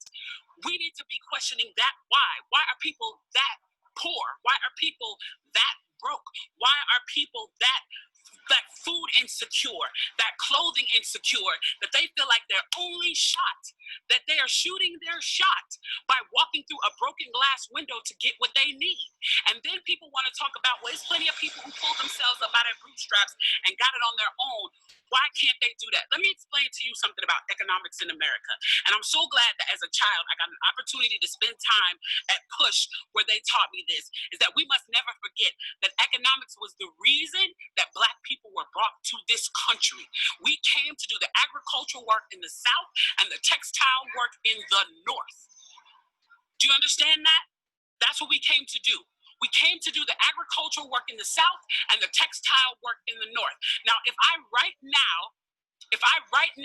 decided that I wanted to play Monopoly with you, and for 400 rounds of playing Monopoly, I didn't allow you to have any money, I didn't allow you to have anything on the board, I didn't allow for you to have anything. And then we played another 50 rounds of Monopoly, and everything that you gained and you earned while you were playing that round of Monopoly was taken from you. That was Tulsa. That was Rosewood. Those are places where we built Black economic wealth, where we were self-sufficient, where we owned our stores, where we owned our property, and they burned them to the ground. So that's 450 years. So for 400 rounds of Monopoly, you don't get to play at all. Not only do you not get to play, you have to play on the behalf of the person that you're playing against. You have to play and make money and earn wealth for them, and then you have to turn it over to them. So then for 50 years, you finally get a little bit and you're allowed to play. And every time that they don't like the way that you're playing, or that you're catching up, or that you're doing something to be self-sufficient, they burn your game. They burn your cards. They burn your Monopoly money. And then finally at the release and the onset of that, they allow you to play and they say, okay, now you catch up. Now at this point, the only way you're going to catch up in the game is if the person shares the wealth, correct? But what if every time you share the wealth, then there's psychological warfare against you to say, oh, you're an equal opportunity hire. So if I played 400 rounds of Monopoly with you and I had to play and give you every dime that I made, and then for 50 years, every time that I played, if you didn't like what I did, you got to burn it like they did in Tulsa and like they did in Rosewood. How can you win? How can you win? You can't win. The game is fixed. So when they say, why do you burn down the community? Why do you burn down your own neighborhood? It's not ours. We don't own anything. We don't own anything. Trevor Noah said it so beautifully last night.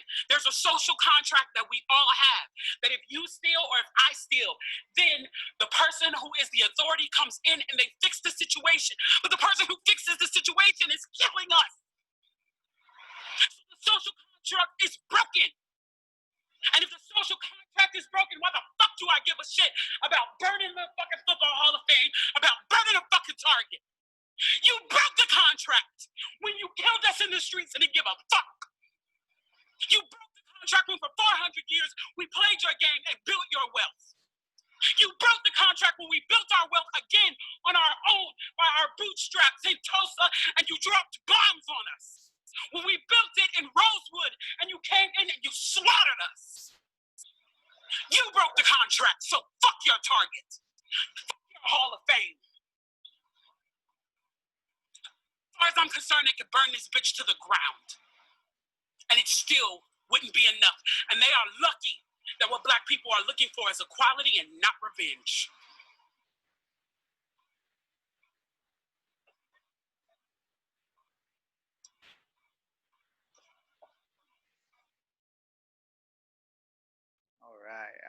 So such a powerful speech. So when we see these, because there's so many of these powerful speeches happening, and we actually we have a list of a lot of them on the People School of DC's site for inspirational speeches and powerful and significant speeches. These things have so much more impact than oftentimes than us just trying to throw a bunch of data or things like that. So definitely use these, share these with people.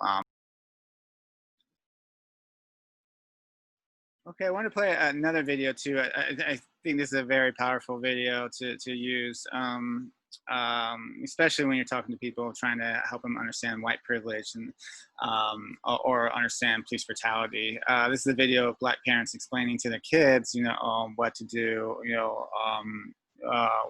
when they experience, when they have run-ins with police, and it just, I mean, as a white, parent of children, it couldn't be more different. This couldn't be a more different reality. And I think it's just a great video to kind of show people the two different worlds that we're living in. We actually have a line that we do at our house. We practice this thing. What is it? I'm Ariel Sky Williams. I'm 8 years old. I'm unarmed and I have nothing that will hurt you. It's just kind of a thing we practice at our house. There are great police officers out there. There's also some police officers who are not so good. And my fear is that you run across one of those bad ones. For some reason, people of color have always been a target by the police. Before they became a policeman, they were a person. And that person took all their ideas and all their thoughts and all their prejudice into their job. Why would a police officer assume that you did something bad?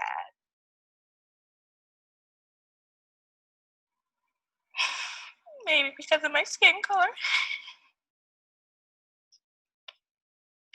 I remember being put in handcuffs for something that had nothing to do with me. I was literally walking in the mall.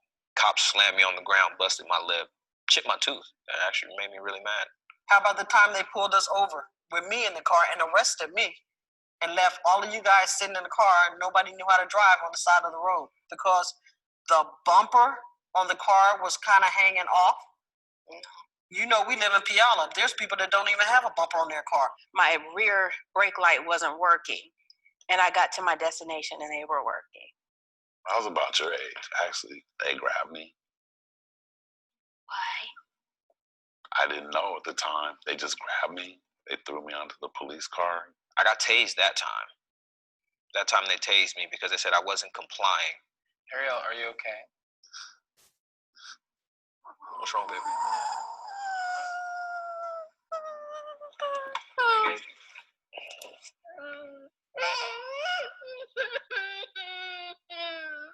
I'm okay. I'm alive, all right? Every day I get to see you. I get to do this, right? All right, come on. Let's calm down. Let's finish this, all right? You good? Hey, you're making me cry. Come on.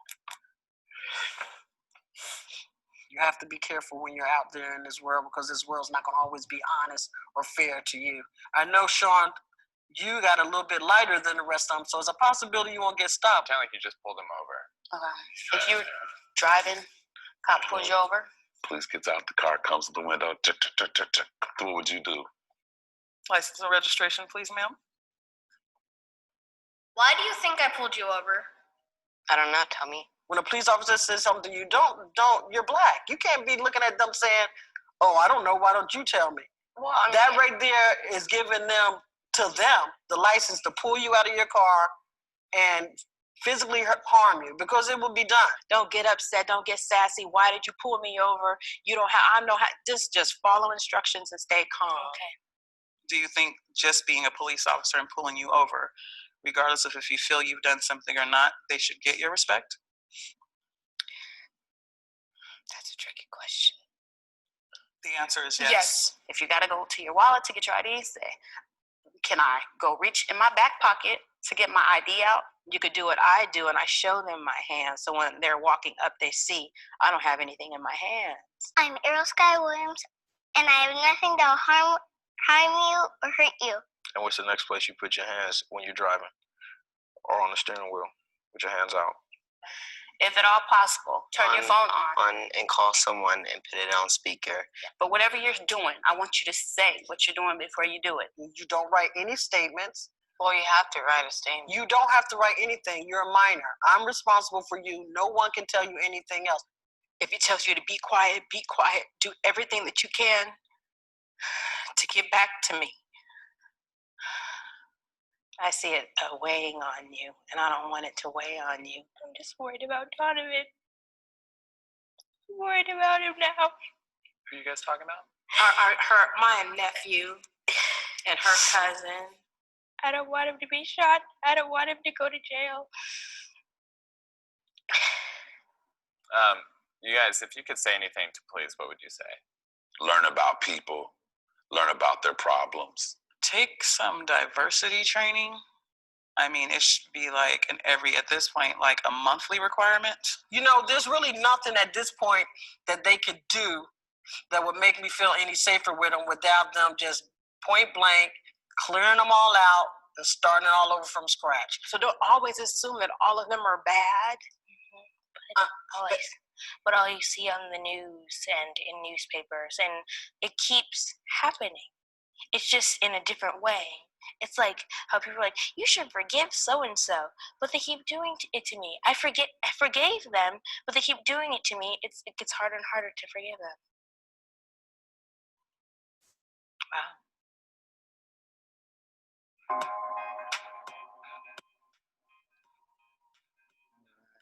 Such a powerful,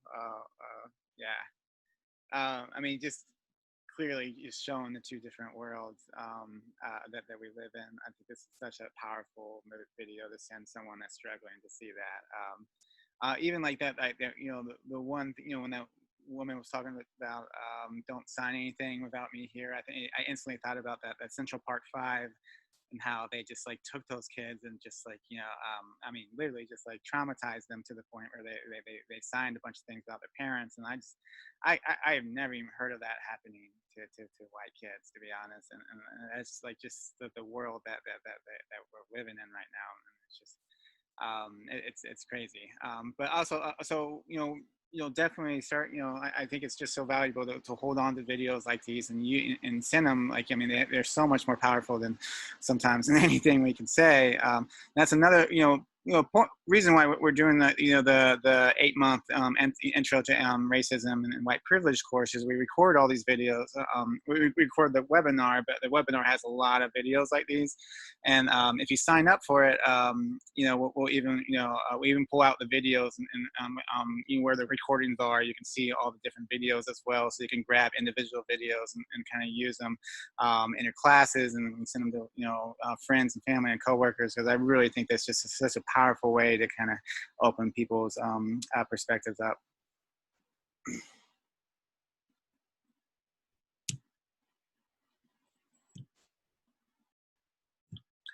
All right, 17. So now also, taking it one step further, thinking about becoming, what it means to become an active bystander as well. Call people out in your friends and in family and community circles, but at the same time, think about, beyond that, ways that you can start helping in your community as well. A big thing is like preparing like alternatives to calling the police,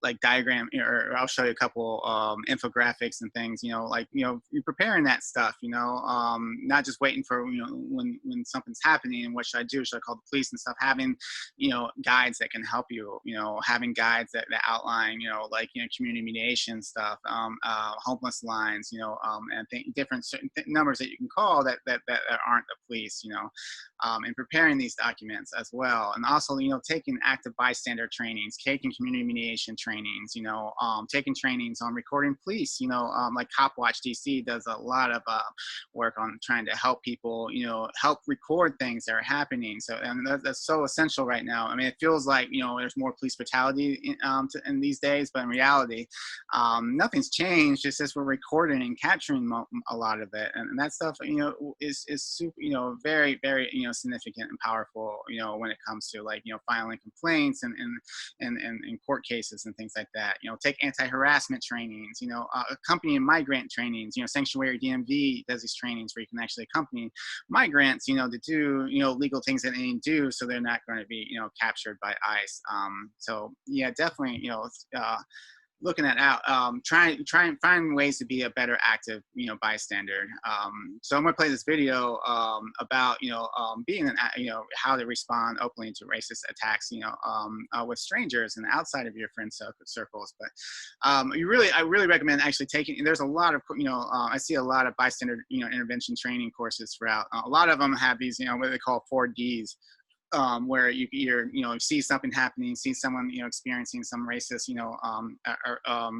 act. There's different ways to intervene. One is directly intervening, stepping in and saying, "Are you okay? This is inappropriate." Another way is distracting, and saying, "Hey, pretend like this person's your friend. Be like, hey, we got a table. Come up with us. I haven't seen you forever," and try to just be that distraction that kind of disconnects what's happening. Delegate.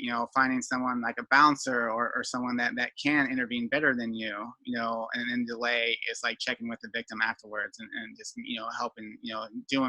Helping them out when you can. But I'm going to play this video made by Bernard Center for the Research on Women that's going to talk more about, being, some tips about being a bystander.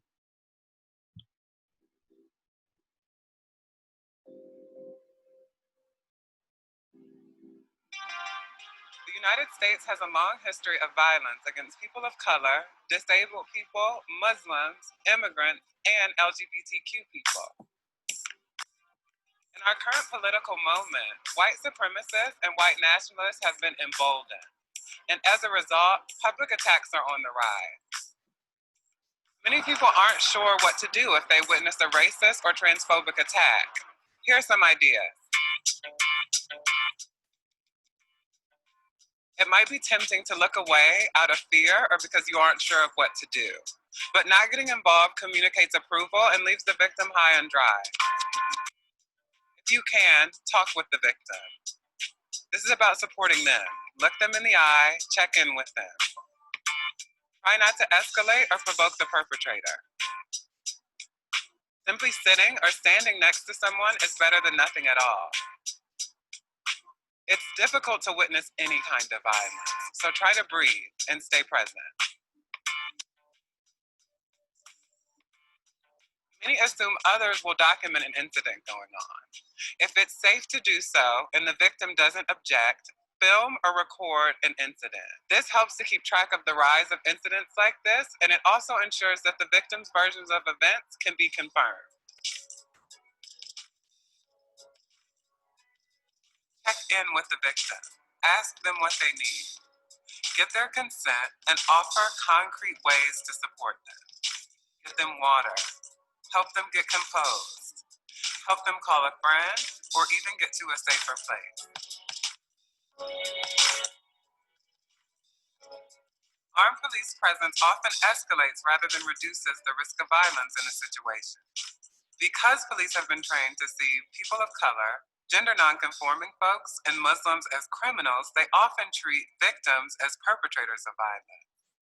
So if the victim hasn't asked you to call the police, do not, I repeat, do not call the police.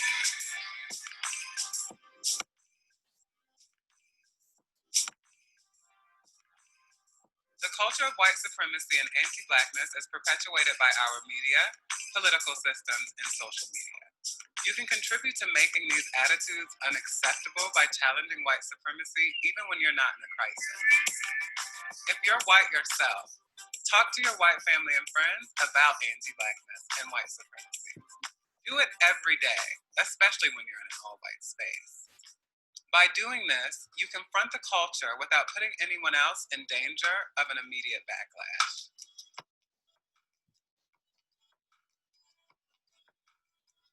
Now is the time for all of us who believe in justice to come together. It doesn't have to look one way. You can canvass, you can phone bank, you can write letters, or you can even create art for the movement. Taking it to the streets is always nice, But if you don't have time for that, you could always support the marginalized populations who are on the front lines of this work financially. White supremacy and anti-Blackness affects all of us, and fighting against it affirms all of our humanity. All right. So I definitely recommend at some point taking some kind of active bystander intervention training. It's just not only will it also, it gives you confidence, and it will also help you with you're having these tough conversations individually, but also you could be that advocate beyond just your circles and actually start helping out with that racism that we see every day in our streets and in our buses and in our schools. All right, so here's a couple of examples of like alternatives to calling the police plans. How about being more of an active bystander? Seeing really recommend like getting all your mental health line numbers and community mediation numbers, and calling the police only as a last resort and only when there is like direct harm that is about to happen. Not like and you need to. That's why it's important for us to also work on our racial biases, because a lot of times we perceive harm that's going to happen that's not there based on our racial bias, our unconscious racial bias. So it's important to kind of work on that, so you can make the right calls, but regardless, leave police as the last possible option on the table when dealing with situations. And also, recording things like ICE emergency hotlines, when you see ICE agents in your neighborhood, call these lines, and that allows people, to be, get a heads up in their communities. And then like there's even some really great charts where you can kind of walk through this, like, like is this, if you're not sure about whether I should call the cops or not, this, having these charts and walking through this will kind of help you make the right decision. There's a lot more of these resources down at this website if you want to check it out. Number 18 is like learn to take a rest, but not quit. So we're talking about self-care. Self-care is all about being the long-term advocate. It's like taking breaks when you need to, doing things to kind of process what's happening to you. Like your experiences, and especially with confrontations. Confrontations and talking, having these tough conversations are super stressful, and then especially if you already have social anxiety. So having outlets, having therapists, that you talk to, having friends you can talk to, at the same time, if you're white, trying to find, white outlets, because a lot of times, unloading the stuff on your black friend is not going to help, it's going to add additional emotional labor to kind of deal, because not only do you have to deal with racism, they also have to deal with dealing with, calling out racism. So, it's finding like white outlets to kind of process these emotions and taking breaks. And, but a big thing is don't announce when I see this a lot with Facebook, people announce like, I just had it's too negative, I can't take it anymore, give me a call directly, I'm going to take a break from Facebook. I mean, that's great. I mean, take a Facebook when you need to, but don't announce it, because that's the difference with white privilege is literally like, if I want to avoid racism for a while, I can just close my laptop, and that you'll eliminate a lot of what I'm seeing and Black, Indigenous people of color don't have that option, to take a break. So don't announce it, just do what you need to do, take a break, but make sure you come back, do this not to avoid these situations, but to kind of get the self-care to keep yourself in the fight in the long run. And again, like we talk about memes, like I have a bunch of memes where I just like, I can't talk to this person anymore, I can't do this anymore. So just posting, sometimes just posting memes, like especially when people are like, white people are like, oh, I can't, everyone just talks about race, it's just so exhausting hearing about racism. So I posted this meme quite often in that response, which is so much easier than just writing these long out responses that yeah. A big one is like recognize when conversations need a break as well. So Ijoma Alu, writes, again, I think it's also really important to understand when to step away from a conversation that's lost track and say, right now, emotions are a bit high, and I can see that we're not going to be able to get to the goal we have. Can we come back to this in a day or two, and then come back to it? But the biggest part is like making sure you come back to it. Don't like, don't look at this as an out, but really setting, maybe even setting a date, like, can we, can we talk about this tomorrow, during lunch, or can we, grab a coffee or a beer or something and talk, making that, setting that date for that follow-up. But realizing sometimes people are just, where they're at right now, it's not a good idea to keep on pushing, and it's just actually going to get even more, you're going to be even more distance between what what's occurring if you can continue pushing. 19, work on yourself. This starts with, recognize your own triggers, do your own healing work, so Sandra Kim, she started the Everyday Feminism, a great online media platform. And she does all these like online, healing from internalized whiteness workshops. And a lot of times when these people hear that, they're like, why would white people need to heal? But in reality, like, we all absorb these white supremacy internalizations, these anti-Black internalizations, so this is more about kind of understanding what we absorbed, how do we dismantle what we absorb so we could be better advocates and start dismantling, bigger systems. This is really important, especially if you want to be involved with a lot of, advocacy and organizing. You want to, this will help you be better allies instead of just showing up to a meeting, like a Black Lives Matter meeting, and just like dominating and co-opting and bringing a lot of anti-Black, bias, so you want to work on your stuff. Surge has some really great healing circles to kind of help you work on it, and also work on yourself outside of white supremacy. We have like a lot of stigma against therapy, but therapy is a very important, thing. Sometimes it takes a while to find the right therapist, but it's a very important part of like healing, like, dealing with your own stuff. So you're better, so you're less likely to be triggered, and you're better, more likely to be non-reactive and actually be effective at having these conversations. So, take care of yourself so you can help, be a better advocate to help others. I like some of these quotes, like, accountability feels like an attack when you're not ready to acknowledge your toxic behavior, or heal so we don't have another generation of trauma passing itself as culture. So it's really important, for us to do our own work so we're better advocates in the long run. And the last thing I want to talk about is, if we're going to be, giving feedback, we also need to understand how to receive feedback. And that's is super important, that we're able to actually receive that feedback in a positive way. So we're not only like modeling, what it looks like to have feedback, but we're also, mutual transformation. We're also becoming better people as well. And that's going to make us a more effective advocates. And that helps a lot too. Like, I do this a lot, where I'm trying to give feedback. I talk about, like, I did the same thing you did, and someone gave me feedback, and this is, and it actually was this amazing experience that I learned a lot. I really like this quote. I don't think white people realize that if their Black friends tell them, hey, this was racist, it's a sign that their Black friend cares about them and is trying hard to save their relationship. So a lot of times we're instantly being like, oh, I thought we were friends, I thought we could talk about whatever. But reality, like, a lot of times we give feedback, it's scary, but we do it a lot of times because we want to continue having relationships with people. So I'm going to play this Francisca Ramsey short video about, about getting called out and how to actually give, how to apologize. Hey guys, so today I want to talk about getting called out and how to apologize. And the thing that inspired this video is recently we've had a lot of celebrities in the media screwing up, getting called out, and then offering faux apologies, like Russell Simmons, Paula Dean, Anthony Weiner, most recently Cheryl Underwood. I wanted to talk about another thing that people tend to fall. I forgot to edit this video, sorry, but I'm going to start this, and I'm going to skip the first 2 people minutes. tend to fall back on in these instances is their intent. Oh, I didn't mean it like that, or you're interpreting it the wrong way. In these instances, I know that you might think that that makes a difference, but we're not really worrying about your intent here because, of course, you didn't mean to offend anyone. There really aren't that many people that walk around trying to offend people. I mean, there are those people, and they're jerks, and why would you want to be friends with those types of people? Your intent really doesn't matter because it's a matter of intent versus impact. And that's actually something I learned from a really good friend of mine, Jukebox Jones on Facebook. It doesn't matter in these instances what you meant. What matters is what's the outcome of what you said or what you did. I use the example of stepping on somebody's foot.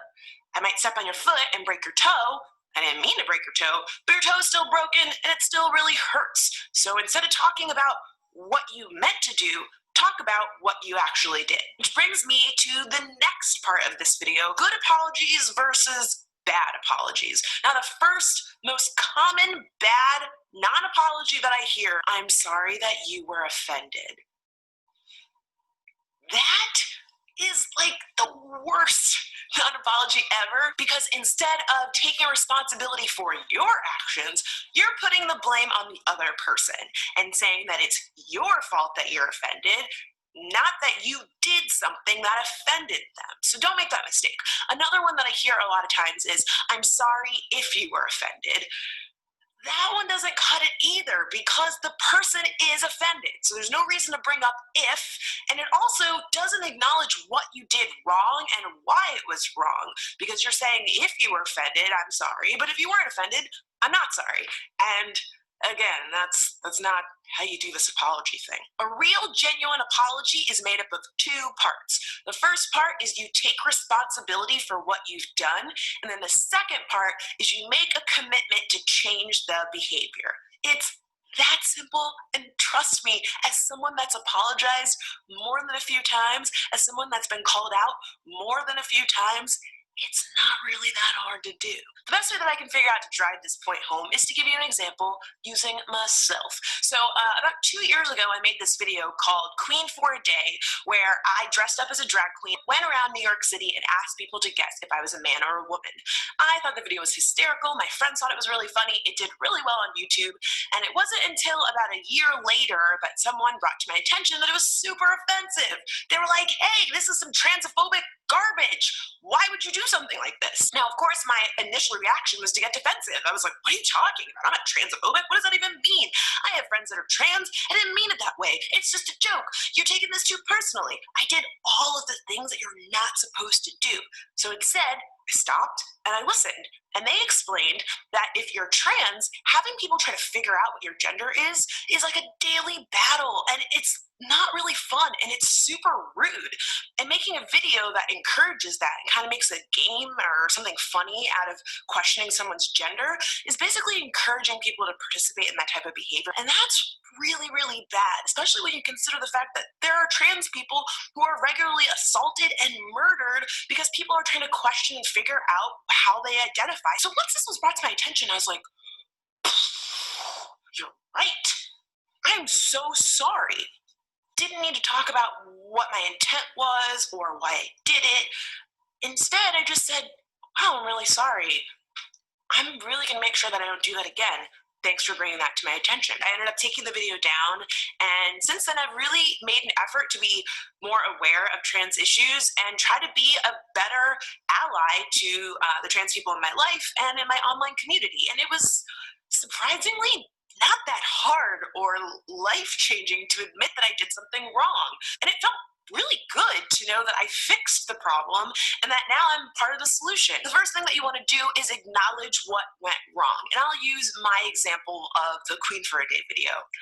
I am sorry that I perpetuated transphobic behaviors by making a video that trivializes gender identity. It's a little involved. Might not need to go that in depth, but you get the point. Also, when you acknowledge what went wrong, you want to try and make sure to avoid the words but or if, because that puts conditions on your apology or why you did it. And again, we really aren't trying to talk about intent here. Something that I try to do, and I would love to impart on you guys when it comes to sincere apologies, is to say thank you.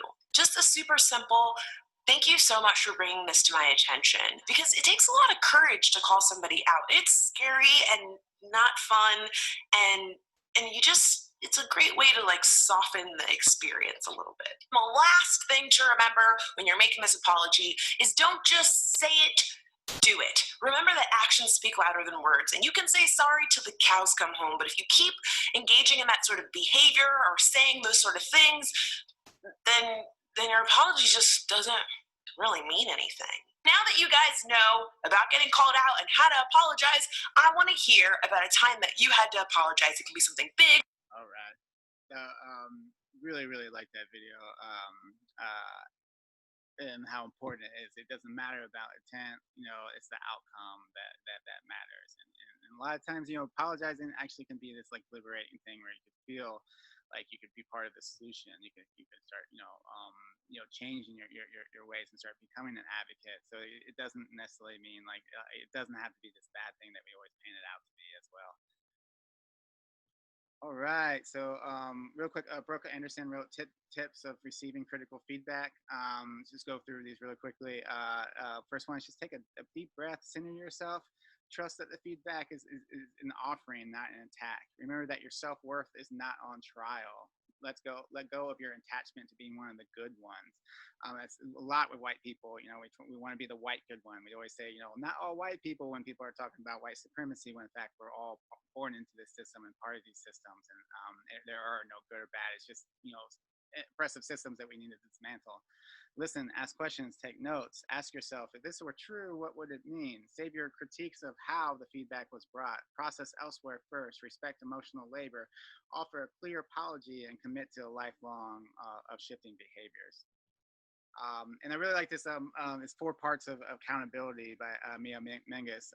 The self-reflection, apology, repair, and change behavior. So it's not just about saying, "Oh, I'm sorry." It's about reflecting on why this was a harmful thing, why people are bringing this to your attention. Apologize and also repair some of the damage that you may have done. Try to offer some help. Or like if it try to talk to understand how that it kind of affected, and then change your behavior. Try learn from this and be a better advocate from it as well. All right, so those are my 20 tips. But again, this is definitely a work in progress. So if you have more tips that have worked well, if you have feedback or want to add things to it, please email me at peopleschool@gmail.com or go to the People School website, and there's a place to contact us as well. Would love to keep on adding this and making this a work in progress and making this like a great tool for people to have have tough conversations. I want to leave this with his final words. This is from AJ Must. He was this amazing pacifist, anti-war, labor organizer, but he did a lot of he organized a lot of anti-war protests around the Vietnam War. And there was a famous quote where a reporter once asked AJ Must, the Dutch-born American clergyman and pacifist who protested against the Vietnam War, "Do you really think you are going to change the policies of this country by standing out here alone at night in front of the White House with a candle?" Must replied, "Oh, I don't do this to change the country. I do this so the country won't change me." And that's a lot of times, I'm saying this, I mean, not to, not to say that we confront people, so we feel better, but also this is more understanding that a lot of times, when you have these conversations, they don't always end well, and it can feel hopeless sometimes. But sometimes we just need to remind ourselves that, a lot of times the outcomes that we a lot of outcomes that we make, we oftentimes don't see that. Sometimes you crack open the door for future possibilities, but we don't never see that. So a lot of times we just need to understand that this is part about creating the world, and a lot of times we're doing this so we don't change, so we don't become complicit and complacent with white supremacy, that we don't normalize this stuff. So even at the very least, that we need to do this stuff so we are part of the a better world. Cool. Well, thank you all so much for joining.